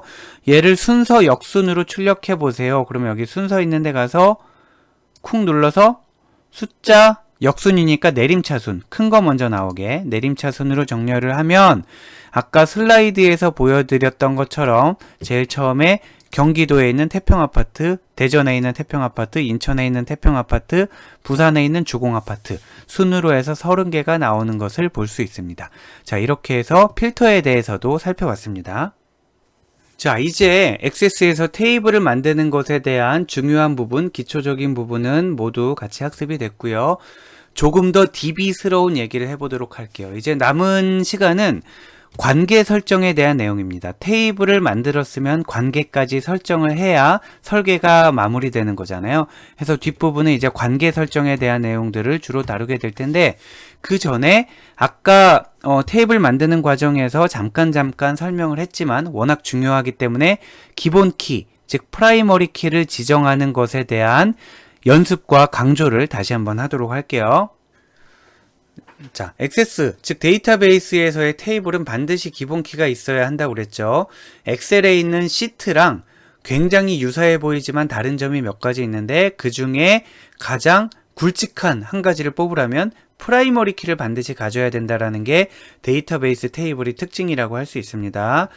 테이블 내의, 자, 기본키라는 거는 테이블 내의 레코드를 유일하게 식별할 수 있는 속성 또는 속성들의 집합이라고 했어요. 만약에 속성 하나로 키 역할을 할 수 있으면 걔를 선택하면 되고요. 예를 들면 학번, 예를 들면 주민번호. 만약에 혼자서는 유일하게 식별할 수 있는 속성이 없다 그러면 여러 개를 섞어서 할 수도 있다고 그랬죠. 그걸 컴포짓 키라고 했었잖아요.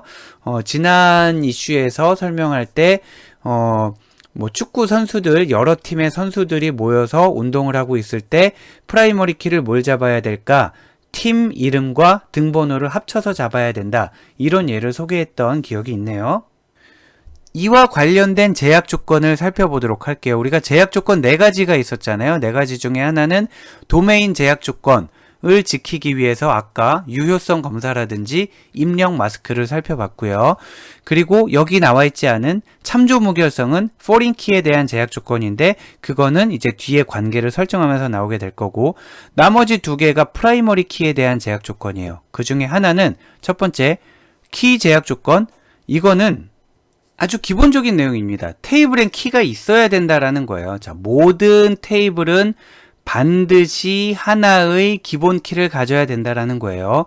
자, 이거 굉장히 단순한데 굉장히 헷갈린다고 그랬죠. 왜냐하면은 ER 모델이랑 헷갈려서 그래요. 다시 한번, 지난번에도 강조드렸지만 다시 한번 말씀드리면, ER 모델에 있는 엔터티에 식별자가 있잖아요. 이렇게 식별자가 있는데 ER 모델에는 식별자를 하나를 가질 수도 있고요. 엔터티가. 자, 볼게요. 자, 다시 하나씩 보면 엔터티가 식별자를 하나를 가질 수 있어요.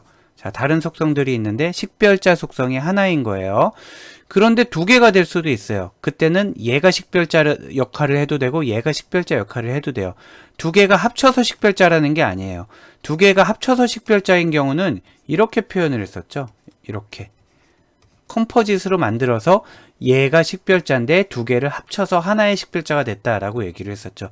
심지어는 ER 모델에서 엔터티는 식별자를 안 갖는 경우도 있어요. 자, 이런 경우는 우리가 2줄로 해서 weak entity라고 했었죠. 그래서 ER 모델에서의 엔터티는 식별자를 하나를 가질 수도 있고 안 가질 수도 있고 여러 개를 가질 수도 있었는데, 릴레이셔널 모델에서의 프라이머리 키는 반드시 하나여야 한다라고 강조를 했었죠. 그렇기 때문에 이 열쇠 모양, 얘를 우리가 프라이머리 키를 액세스에서는 열쇠로 시각화해서 나타내게 되는데, 이 열쇠가 없는 테이블은 잘못된 테이블인 거예요. 키 제약 조건을 제대로 지키지 않는 거죠. 열쇠가 없으면 안 되고요. 그러면 weak entity는 어떻게 돼요? 그래서 우리 뭐 이런 거 했었잖아요. weak entity는 키를 식별자를 안 가지고 있으니까 자기가 의지하는 스트롱 엔티티에 있는 뭐를 가지고 와서 어떻게 했다고 그랬잖아요. 그래서 결국 그걸로 인해 만들어진 테이블에는 아무튼 키가 존재하게 되니까 우리는 액세스 테이블에서는 앞에 건 다 잊어버려도 되고 모든 테이블은 반드시 하나의 기본 키를 갖는다라는 걸 기억하면 되는데, 자, 그래서 기본 키를 가져야 된다라는 건 알겠는데 여기 지금 2개가 있잖아요. 뭐냐 이거, 반드시 하나를 갖는다더니 왜 2개냐 라고 한다면, 얘는 지금 뭐라고 얘기를 할 수 있냐면 성명과 연락처 2개가 동시에 있어야 키 역할을 할 수 있는 컴포짓 키다, 복합 키다 라고, 컴포짓 키다 라고 말씀을 드렸었죠. 자, 다시 한번 말씀드리면 지금은 얘가 열쇠가 2개 그려져 있지만 프라이머리 키가 2개인 게 아니라, 이 속성과 이 속성의 컴포짓으로 이루어진 프라이머리 키 하나가 당연히 존재하는 겁니다. 자, 모든 테이블에서는 반드시 하나의 기본 키를 갖는다라는 것이, 자, 하나의 기본 키를 갖는다라는 것이 키 제약 조건이고, 당연히 XSE에서도 그 제약 조건이 지켜져야 되고요. 그러한 키가 존재했을 때 그 키의 값이 어때야 된다라는 게 개체 무결성인 건데, 키는 중복값을 갖지 않으며, 왜냐하면 유일하게 식별할 수 있어야 되는데 중복이면 어떻게 하겠어요? 그 말을 우리가 유니크하다고 그랬죠. 또한 널이 되면 안 돼요. 널이 되면 어떻게 유일하게 식별을 하겠어요? 반드시 값이 있어야 되는 거예요. not null이란 얘기죠. null이 될 수 없다는 얘기니까 not null. 그래서 개체 무결성이라는 거는 PK is unique and not null 이라는 제약 조건이다. 이렇게 기억을 하시면 되겠습니다. 자, 해서 XS에 있는 테이블에서 기본키가 반드시 지정이 돼 있어야 하고, 그 지정이 된 기본키 안에는 값이 반드시 있어야 하고 다른 애들과 서로 겹치면 안 된다라는 제약 조건을 기억해 두세요. 자, 이번에는 관계 설정을 같이 실습해 보도록 할게요. 구체적으로는 프라이머리 키를 설정하고 포린 키를 설정해서 서로 연결하는 그런 연습인데, 오늘 배우는 내용 중에서 가장 중요하고 또 DB스러운 내용이다 라고 생각하실 수 있을 것 같아요. 이런 순서로 실습을 할 거예요. 우선 1대 n 관계를 맺어 볼 텐데, 보면은 1대 n 관계 우리 익숙한 거 이렇게 있잖아요. 학과 하나에 학생 여러 명이 소속되고요. 학생 하나가 학과 하나에 소속되는 그런 관계죠. 이때 지금 두 개의 테이블이 제공이 돼 있어요. 하나는 학과 테이블이 제공이 돼 있어요. 그리고 또 학생 테이블이 제공이 돼 있어요. 그런데 아직 관계 설정이 제대로 안 돼 있는 그런 상태입니다. 그때 우리는 어떤 식으로 할 거냐면, 학과 테이블이 이렇게 돼 있잖아요. 그 중에 학과 테이블 중에 학과 코드를 프라이머리 키로 먼저 지정을 할 거예요. 그리고 또 학생 테이블에서는 학번을 프라이머리 키로 지정을 할 거예요. 기본 키로 지정을 할 거예요. 그러면 프라이머리 키까지 지정이 됐으면 서로 연결을 해줘야 되잖아요.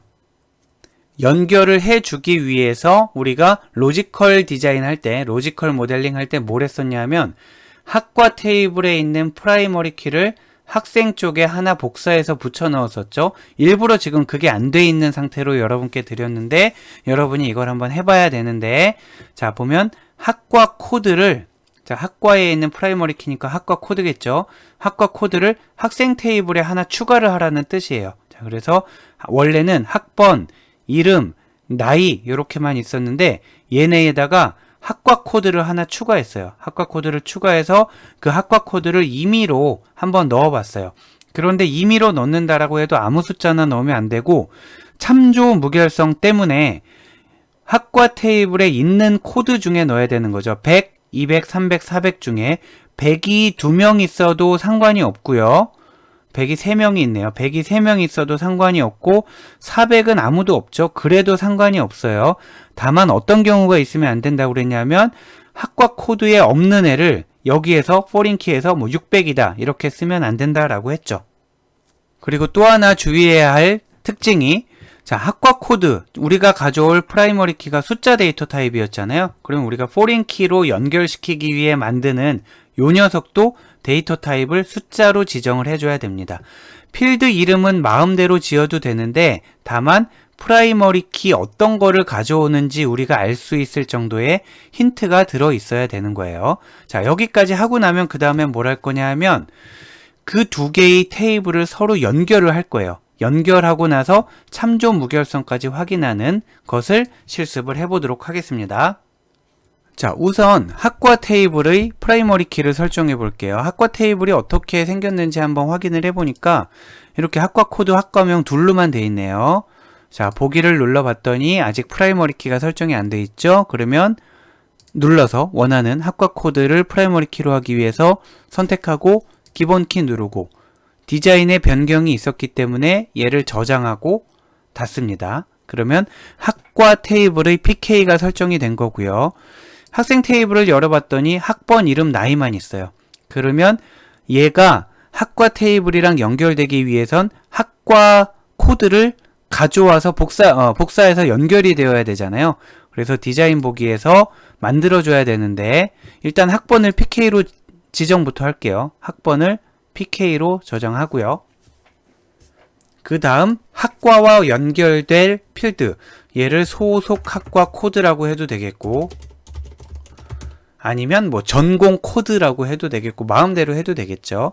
그런 다음에 얘를 숫자 타입으로 통일해 줍니다. 자, 뭐랑 통일하는 거였냐면, 아까 학과 테이블에 학과 코드가 숫자였잖아요. 그래서 걔를 참조하는 거기 때문에 데이터 타입이 같아야 되겠죠. 해서 프라이머리 키도 설정을 해줬고, 포린 키를 연결할 수 있는 준비만 해준 거예요. 해서 저장하고 얘를 다시 데이터 시트 보기로 가면, 소속 학과 코드는 지금 만들었기 때문에 비어 있잖아요. 비어 있는 값을 아무거나 넣어주는데 100에서 400 사이의 값을 넣어줘야 되겠어요. 왜냐하면 학과 테이블에 100에서 400까지 밖에 없기 때문에. 해서 뭐 예를 들면 100, 200, 300, 100, 100, 뭐 200, 300 이렇게 넣었어요.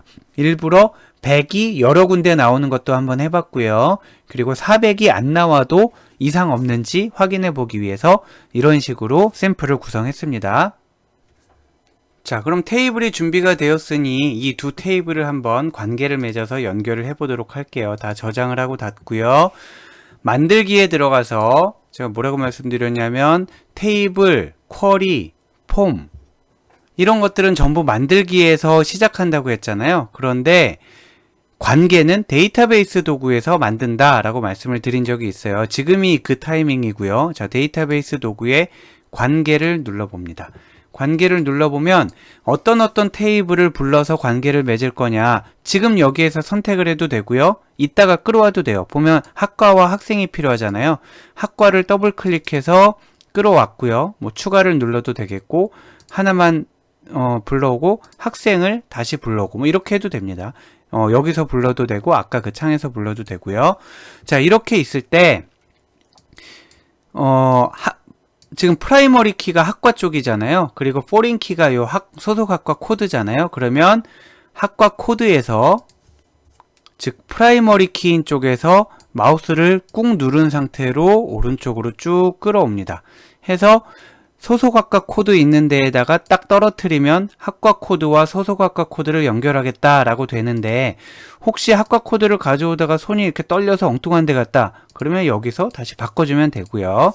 자, 그래서 학과 코드와 소속 학과 코드를 연결을 해라는데, 물론 소속 학과 코드에서 학과 코드로 가도 되긴 돼요. 그런데 나중에 복합 키가 있을 때 좀 문제가 발생하기도 합니다. 그러니까 여러분들은 습관을 반드시 프라이머리 키 쪽에서 포린 키 쪽으로, 자, 프라이머리 키를 먼저 찍어서 얘를 포린 키 쪽으로 끌어와서 만들기를 누르면 되는데, 이때 항상 참조 무결성 유지를 눌러주세요. 자, 이건 무슨 얘기냐면 우리가 알고 있는 참조 무결성 제약 조건이 있잖아요. 이 제약 조건을 지킬 거냐 아니면 무시할 거냐에 대한 문제인데, 물론 얘를 선택을 해두면 여러분이 원하는 대로 값을 막 넣었다 뺐다 할 때 자꾸 에러가 발생하기도 해요. 참조 무결성이 위배되니까 그러면 안 돼 라고 에러가 뜨는데, 그게 귀찮아서 이거를 풀어놓을 수도 있는데 반드시 체크를 할 것을 권장합니다. 얘를 체크를 하고 만들기를 누르면 1대 다 관계라고 형성이 되어 있는 걸 볼 수 있죠. 만약에 참조 무결성 체크를 안 하게 되면 어떻게 되냐면, 얘를 더블 클릭하든지 우클릭하고 관계 편집을 하든지 아무거나, 자, 더블 클릭을 하면 아까 그 창이 다시 나오잖아요. 참조 무결성 유지를 체크를 안 하면 얘가 대응수가 없어지고요. 자, 다시 눌러서 참조 무결성 체크를 해야 대응수가 나오게 되는데, 참조 무결성 안 해도 보면, 자, 다시 참조 무결성 안 해도 보면 관련 필드 모두 업데이트, 관련 레코드 모두 삭제 이런 게 있잖아요. 요거는 조금 복잡한 내용이니까 지금 설명하지는 않을게요. 그대로 그냥 두도록 하고, 다만 우리가 지금 관심 깊게 봐야 되는 거는 1대 다 관계라는 부분이에요. 우리가 1대1 관계도 있고 1대 다 관계도 있잖아요. 마침 다행히 학과와 학생의 관계는 1대 다이니까 얘가 알아서 잘 찾아줬네 라고 생각할 수 있는데, 1대1 관계를 잠시 뒤에 만들 건데, 그러면 어떡하죠? 1대1로 이걸 바꾸려고 눌러봐도 편집이 되는 게 아니에요. 얘가 무조건 1대 다 관계라고 알아서 지정을 해준단 말이에요. 그러면 1대1 관계는 어떻게 하면 맺을 수 있는지를 잠시 뒤에 다른 이그젬플에서 살펴볼게요. 일단 저장을 하고요. 자, 1대1 관계를 만드는 법을 알아보기 위해서 조금 관련된 설명을 해보도록 하겠습니다. 굉장히 어려운 내용일 거예요. 어려운 내용일 텐데 한번 이해를 최대한 해보시고, 만약에 그게 안 되면 나중에 방법만 그냥 익히셔도 되겠습니다. 얘가 왜 둘이 관계를 맺어줬을 때, 여기서 둘이 관계를 맺어줬을 때 저절로 1대 다라는 거를 알았냐 하면, 얘는 어떻게 생각을 하냐면 학과 테이블에 있는 학과 코드와 그리고 학생 테이블에 있는 소속학과 코드, 이렇게 연결이 되는 거잖아요. 이쪽은 당연히 여기 있는 코드들끼리 서로 중복되는 게 없어요. 왜냐하면은 얘가 프라이머리 키니까 그렇죠. 얘는 중복되는 게 없어요. 그런데 받아들이는 쪽, 이쪽 소속학과 코드 있잖아요. 포린 키니까 당연히 뭐 유니크 해야 된다라는 제약이 원래부터 없었죠. 그리고 실제로도 보면은 100이라는 게 여러 개 나오기도 하고 그래요. 자, 그래서 액세스는 어떻게 받아들이냐면, 얘는 유니크한데 얘는 유니크하다란 말이 없잖아요. 그러면 여기 있는 애 하나가 여기 있는 애 여럿에 대응될 수 있다란 얘기구나 라고 그냥 지레짐작을 하는 거예요. 자, 다시 한번 설명하면, foreign key가 원래는 유니크 할 필요는 없어요. foreign key 자체가. foreign key가 유니크 할 필요는 없는데 우리가 유니크 하다라고 지정을 해주지 않으면은 액세스가 이 프라이머리 키와 연결되는 foreign key가 유니크하지 않은 걸로 봐서 하나의 값이 여러 군데로 가도 좋다란 얘기구나 라고 이해를 해서 1대 n이라고 1대 다라고 받아들이게 된다라는 거죠. 자, 그러면 어떻게 해야 되겠어요? 1대1 관계를 만들려면 foreign key가 다시 여러 번 말씀드립니다. foreign key는 원래는 유니크할 필요가 없다라고 한 3-4번 말씀드렸죠. 원래는 유니크할 필요가 없지만 1대1 관계를 만들려면 foreign key를 유니크하게 만들어주고 아까 했던 작업을 그대로 하면 되겠습니다. 자, 그래서 우리가 할 내용을 다시 한번 개요를 살펴보고 실습을 해보면 이번에는 학과장 관계를 만들려고 그래요. 그래서 학과라는 테이블과 교수라는 테이블이 있게 되는 거예요. 그래서 한 학과에 교수 한 명이 관리하고 있고요. 한 교수가 하나의 학과를 관리하고 있는 그런 상황이에요. 그래서 교수 테이블에는 이렇게 있는데 이 중에서 교수 번호라는 거를 프라이머리 키로 잡았고 얘가 숫자가 되는 거예요. 자, 1대1 관계일 때는 어느 쪽으로 넘겨도 된다고 그랬잖아요. 이쪽 걸 저리 넘겨도 되고 이쪽 걸 이리 넘겨도 되고요. 그런데 우리는 교수 테이블에 있는 교수 번호를 학과 테이블로 넘기려고 하고 있어요. 그러다 보니까 학과 테이블에 원래는 학과 코드랑 학과명밖에 없었는데 거기에 학과장이라는 걸 하나 새로 만들어서 얘를 foreign key처럼 쓰려고 하는 거죠. foreign key로 쓰려고 하는 거예요. 그러다 보니까 학과장이라는 필드를 만들었고 교수 번호가 숫자였으니까 얘를 받아들이는 학과장도 숫자로 만드는 거고요. 그리고 교수 번호 중에 있는 것들 중에 우리가 임의로 하나씩 만들어야 되는데 아까 1대1 관계라고 그랬잖아요. 여기 같은 걸 2개 넣으면 안 되는 거예요. 예를 들면 1번이라는 사람이 2번 들어왔다. 그 얘기는 뭐냐면 경영정보의 학과장과 건축의 학과장이 같은 사람이란 뜻이고 한 교수가 2개의 학과에 장을 맡고 있다. 그러면 아까 ERD에 위배되는 거잖아요. 그래서 우리는 여기에 들어오는 값들이 당연히 참조 무결성을 지키기 위해서는 이 위에 있는 값들 중에 와야 되는 거고 게다가 1대1 관계를 하기 위해서는 서로 겹치지 않는 값들이 와야 된다라는 거예요. 자, 이렇게 하고 아까랑 똑같이 하는데 한 가지 애매한 게 있어요. 한 가지. 여기 있는 foreign key, 얘가 유니크 해야 된다라는 거를 지정을 해주기 위해서 인덱스를 사용할 텐데 이 설명은 잠시 뒤에 하겠습니다. 자, 보면 우선 교수 테이블을 한번 열어볼게요. 이 관계를 다시 닫고요. 교수 테이블을 열어봐서 여기에 디자인으로 넘어가서 교수 번호를 프라이머리 키로 잡고 끝. 그러면 이제 교수 테이블에서는 할 일이 없는 거예요. 그 다음에 학과 테이블을 한번 열어봤더니 우리 아까 만들었던 이 테이블이잖아요. 학과 테이블이 있는데 여기에 학과장을 넣고 싶은 거죠. 물론 여기에서 해도 되지만 우리 디자인으로 가서 할게요. 자, 학과 코드에 가서 뭐였죠? 학과 코드는 프라이머리 키로 이미 설정이 돼 있고요. 학과장을 넣으려고 해요. 학과장. 그리고 학과장은 데이터 필드가 숫자가 되어야 되겠죠. 숫자가 되어야 되고 얘를 일단 저장부터 하고 다시 보기 모드로 가서 학과장 코드를 우리 슬라이드에 나온 대로 20011, 20012, 20013, 20014 이렇게 입력을 합니다. 그래서 한 명이 여러 학과를 맡지 못하게 이렇게 만들었어요. 자, 얘를 저장하고 다시 디자인으로 갑니다. 이제 우리가 할 일은 foreign key를 유니크하게 만들어야 돼요. 그래야 1대1 관계를 맺을 수가 있으니까. 그래서 지금 여기 학과장에 대한 데를 봤더니 글쎄요, 필수 이런 거는 있죠. 필수는 난 널에 대한 조건이잖아요. 근데 유니크에 대한 조건이 어디를 봐도 없어요. 생각 같아서는 유니크하다라는 조건이 액세스에서 필수냐 아니냐를 선택할 수 있게 하는 것처럼 유일하냐 아니냐라는 거를 선택할 수 있게 해줬으면 너무나 편하고 좋을 것 같은데 액세스에서는 그 기능은 제공하고 있지 않아요. 대신 다른 편법을 써서 얘가 유니크하다라는 거를 보여줄 수 있어요. 그 편법이 바로 인덱스라는 겁니다. 지금 인덱스 아니오라고 되어 있잖아요. 근데 인덱스는 원래 이 용도로 사용되려고 한 게 아니고 물리적 모델링에서 성능 향상을 위해서 사용되는 거예요. DB에 좀 더 빠르게 접근하기 위해서 특정 필드에 뭔가 바로가기 같은 포인터를 연결하는 걸 인덱스라고 하고, 우리 이번 학기에 다루는 내용과는 크게 관련은 없습니다. 물론 실제 물리적 모델링에서는 굉장히 중요한 주제이긴 하지만 우리는 인덱스 자체에 지금은 관심이 있는 게 아니에요.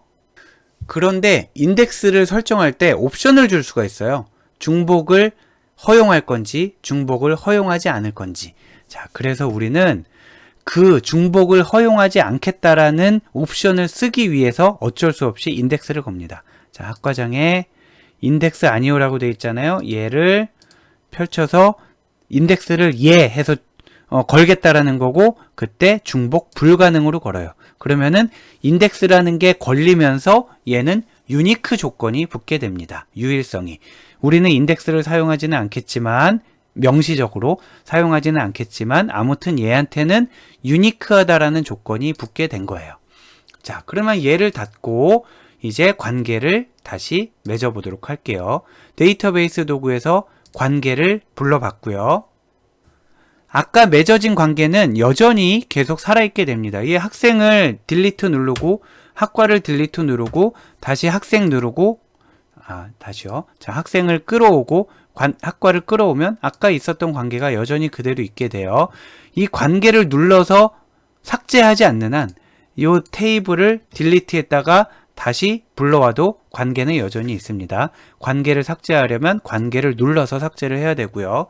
자, 우리가 지금 하려고 하는 거는 뭐냐면 교수와 학과 사이를 한번 만들어 보려고 하는 거예요. 자, 그래서 교수를 데리고 와봤죠. 교수 테이블을 가지고 와보면 이번에도 프라이머리 키는 교수 번호고 포린 키가 학과장이잖아요. 그럼 프라이머리 키에서 포린 키 쪽으로 프라이머리 키를 누른 상태에서 포린 키 쪽으로 쭉 가요.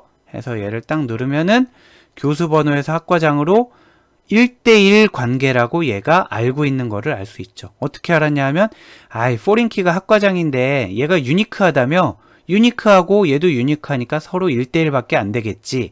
하나의 값이 두 개의 값에 연결될 가능성이 아예 없지 해서 1대1 관계라고 얘가 알고 있는 겁니다. 그러면 참조 무결성 유지를 누르고 만들기 버튼을 누르면 아까는 1대 다, 여기 무한대 표시죠. 이번에는 1대1 이런 관계를 만든 것을 확인할 수 있습니다. 저장을 누를게요. 자, 마지막 관계 실습을 하나 더 하도록 하겠습니다. 우리가 관계의 대응수 카디널리티에는 1대1이 있고 1대 n이 있고 m대 n이 있다고 그랬잖아요. 지금 얘는 m대 n 릴레이션십이라는 거죠.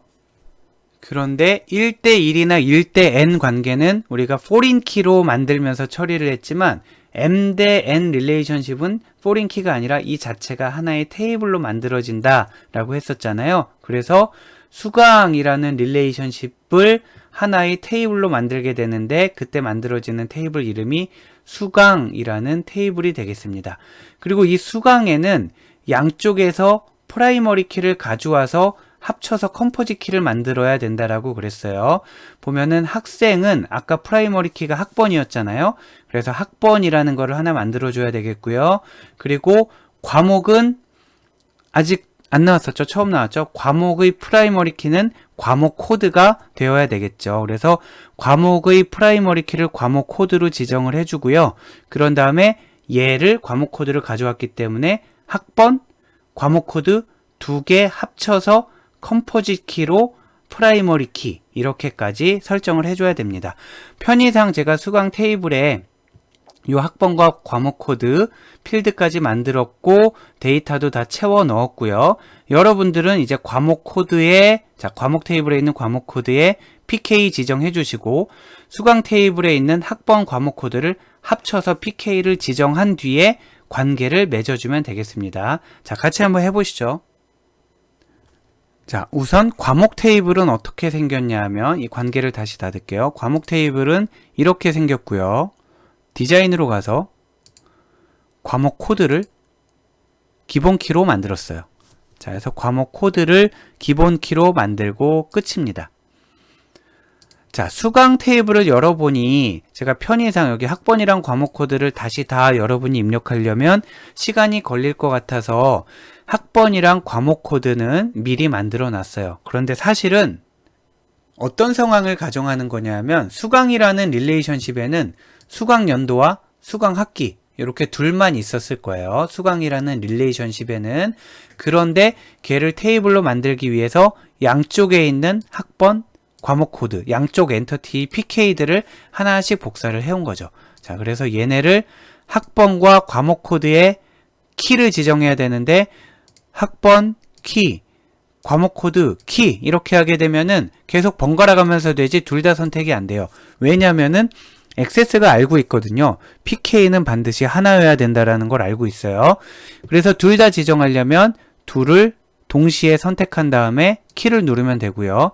만약에 이 필드들이 떨어져 있었다 그러면 컨트롤 키를 이용해서 뭐 예를 들면 학번 누르고 컨트롤 누른 상태에서 수강 학기를 눌러서 키를 지정한다든가 이런 식으로 하면 여러 개를 합쳐서 컴포짓으로 키를 지정할 수가 있죠. 그래서 학번과 과목 코드를 합쳐서 키를 지정하고 저장한 다음에 얘를 종료를 하고 다시 데이터베이스 도구에서 관계를 열어봅니다. 이번에는 아까 우리가 작업하던 이 스키마, 얘네가 이제 스키마가 되는 거죠. 테이블과 테이블 간의 관계를 나타내고 있는 스키마가 되잖아요. 여기에 과목이랑 수강을 끄집어 와봐요. 과목이랑 수강을 끄집어 와봐요. 그러면 지금 얘네들 중에 교수, 학과, 학생, 과목 얘네들은 전부 원래 엔터티였던 애가 테이블이 된 거고요. 요 수강이었던 애는 릴레이션십이었는데 테이블이 된 거죠. 자, 역시 프라이머리 키에서 포린 키 쪽으로 가서 참조 무결성 1대 다 관계 확인. 프라이머리 키에서 포린 키 쪽으로 가서 참조 무결성 1대 다 관계 확인. 자, 이렇게 하면은 교수가 학과에 관리하고 그리고 학생이 학과에 소속되고 학생이 과목을 수강하는 이런 관계가 완벽하게 모델링 된 것을 확인할 수 있습니다. 자, 여기까지 실습은 마무리되었는데 운어리 릴레이션십 관련해서 한 가지 추가적으로 설명을 드리도록 하겠습니다. 학생 테이블을 디자인을 열어볼게요. 학생이 학생을 멘토링하는. 자, 그러면 포린키 역할을 할 멘토 학번이라는 거를 넣어볼게요. 멘토 학번이라는 걸 넣어봐서 얘는 스스로 참조를 하게 되잖아요. 멘토 학번은 학번을 참조하니까 얘도 숫자로 만들어줘야 되겠죠. 그래서 얘를 저장을 했습니다. 그리고 닫고 다시 관계 설정할 수 있는 테이블 요 도구로 들어가서 물론 값을 넣어놓지는 않았지만 관계 설정할 때는 값이 반드시 있을 필요는 없어요. 자, 어디가 달라졌죠? 여기 학생 테이블에 아까는 멘토 학번이 없었는데 멘토 학번이 생겼잖아요. 그래서 이번엔 프라이머리 키에서 포린 키 쪽으로 여전히 자, 프라이머리 키를 잡아서 포린 키인 멘토 학번에다가 갖다가 놓는데 이게 안 된다는 거예요. 왜냐하면 같은 테이블 안에서 이렇게 하니까 얘가 이걸 포린 키로 인식을 못 하는 것 같아요. 그래서 나갔다 와야 되나? 그래서 학번을 눌러서 나갔다가 들어와도 안 되죠. 이렇게 되는 게 아니에요. 자, 그런 경우를 대비해서 편법은 아니고요. 제공하는 방법이 있습니다. 뭐냐면은 이 학생 테이블을 하나 더 가져와요. 학생 테이블을 너무 빨리 가져왔나요? 다시. 자, 학생 테이블을 하나 더 가져옵니다. 그러면은 여기 학생 1이라고 되어 있잖아요. 사실은 얘네가 두 개가 동일해요. 완전히 동일해요. 여기에서 뭔가 관계를 맺으면 여기에서 관계를 맺은 거와 똑같습니다. 그리고 여기에서 필드 변화가 일어나면 여기에서 필드 변화가 일어나는 거랑 똑같아요. 예를 들면은 얘를 지우고 이쪽에서 연결을 해도 된다라는 거예요. 똑같은 거예요. 자, 얘는 어떤 때 필요하냐면 만약에 하나의 엔터티가 너무나 많은 애들이랑 관계를 맺게 되면은 복잡하잖아요. 얘 중심으로 막 너무 꼬여 있으면 복잡하잖아요. 그럴 때는 뭐 예를 들어 이쪽에서 한쪽에서는 얘랑 맺고 한쪽에서는 얘랑 맺게 이렇게 보여주면은 사실은 한 녀석이 다 맺은 거랑 똑같은데 시각적으로 좀 분산을 할 수가 있겠죠. 그런데 그 이유보다는 지금처럼 우너리 릴레이션십을 해결할 때 반드시 얘가 필요합니다. 자, 학번과 소속학과 코드를 연결해야 되잖아요. 프라이머리 키에서 포린 키로 가는 방향은 여전히 지켜줘야 되고요. 프라이머리 키가 얘니까 얘를 이리 가도 돼요. 혹은 얘를 이리 가도 돼요. 그거는 상관이 없습니다만 아무튼 얘와 얘는 동일하니까요. 왼쪽이건 오른쪽이건 상관은 없습니다만 프라이머리 키에서 포린 키로 가야 돼요. 그래서 프라이머리 키에서 포린 키 가서 얘를 참조 무결성을 해주고 만들기를 하게 되면 에러가 발생했죠. 에러가 왜 발생했냐면 지금 잘못 연결됐네요. 학번에서 소속학과가 아니고요. 자, 학번에서 멘토 학번으로 연결이 돼야 되겠죠. 자, 학번에서 멘토 학번, 소속학과가 아니고 멘토 학번으로 연결을 하면 이렇게 됩니다. 그러면 사실은 얘와 얘가 눈으로 보기에는 별도의 테이블인 듯 하지만 같은 테이블이에요. 같은 테이블이라서 학번에서 멘토 학번으로 연결이 돼 있는 그런 참조 관계다라고 이해하시면 되겠습니다. 자, 이렇게 해서 모든 실습이 마무리됐고요. 여러분은 한번 시간이 있을 때 ERD에서 테이블로 바꾸고 그 테이블을 다시 액세스로 구현하는, 액세스 테이블로 구현하는 연습을 해보시면 좋을 것 같은데, 우리가 데이터 모델링 시간에 배웠던 내용들을 다시 한번 살펴보면 이러한 ERD가 있었죠. 이러한 ERD를 업무기술서로부터 이러한 ERD를 만드는 연습을 같이 했었죠. 그리고 이렇게 만들어진 ERD에 대해서 얘를 테이블 간의 관계로 나타냈었습니다. 이거를 우리가 릴레이셔널 스키마 혹은 테이블 스키마라고 부르게 되고요. 물론 이렇게까지 그림만 그렸고 요거를 실제로 우리가 만들어 본 적은 없잖아요. 그리고 여기에 어떤 데이터를 넣어 본 적도 당연히 없겠죠. 자, 이렇게 릴레이셔널 스키마를 만들어 봤으면 얘를 액세스 테이블로 한번 만들어 볼 수 있다라는 거죠.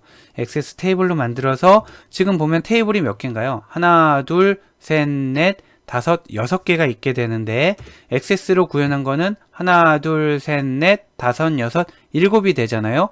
왜 7이 됐냐면 임플라이가 여기서 우너리 릴레이션십을 갖고 있단 말이에요. 얘를 구현하기 위해서 임플라이를 하나 더 복사해서 임플라이 1으로 만든 거죠. 그래서 그러한 우너리 릴레이션십이 지금 여기에 이렇게 형성이 되어 있는 거고요. 요 녀석입니다. 자, SSN이 슈퍼 SSN. 요 부분이 우너리 릴레이션십인 거고, 어떤 부분은 예를 들어 디펜던트하고는 얘가 맺고 있고, 또 디파트먼트하고는 얘가 맺고 있고, 지금 보면 여기서 나간 관계도 있고 여기서 나간 관계도 있잖아요. 아무 상관이 없다라는 거예요. 한 곳에서 다 나가도 되고 또 다르게 엮여 있어도 되는데 아무튼 요 녀석과 요 녀석은 동일한 애다 라고 생각을 하시면 되겠습니다. 자, 이렇게 해서 앞에서부터 여러분이 ERD가 이렇게 나왔다라고 치고 여기서 테이블 스키마를 한번 그려보고 얘를 액세스로 구현을 하는 것, 즉 열쇠도 만들어 보고요. 프라이머리 키. 그리고 걔네들 간의 릴레이션십도 설정을 해보고, 다만 데이터 타입에 대한 얘기는 안 나왔잖아요. 숫자인지 짧은 텍스트인지 긴 텍스트인지 그런 건 안 나왔잖아요. 그거는 여러분이 알아서 임의로 한번 설정을 해보셔도 좋을 것 같아요. 자, 이상으로 오늘 액세스 실습 첫 주제인 테이블에 대한 강의를 마치도록 하겠습니다.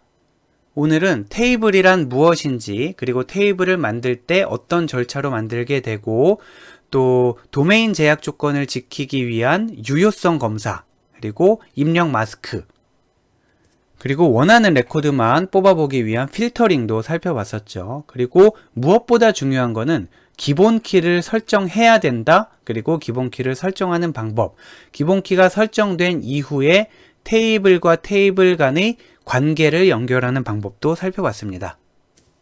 관계를 연결할 때는 1대_n 릴레이션십일 때는 그냥 끌어오면 되고요. 그리고 1대1일 때는 foreign key 쪽에 인덱스를 사용해서 중복 불가능 조건을 걸어 주어야 1대1 릴레이션십을 만들 수 있었죠. 그리고 마지막으로 m_n 릴레이션십의 경우에는 그 릴레이션십 자체가 하나의 테이블로 만들어지고 대신 양쪽에 있는 엔티티의 프라이머리 키를 양쪽에서 복사해 와서 걔네 둘의 컴포짓으로 프라이머리 키를 만들었다 라고 기억하시면 되겠습니다. 자, 오늘 액세스 실습을 다루는 첫 시간이었습니다. 여러분도 혹시 부족한 부분은 여러 자료를 찾아보고 직접 실습해 가면서 만회하시기 바랍니다. 네, 여러분 장시간 대단히 수고 많으셨습니다.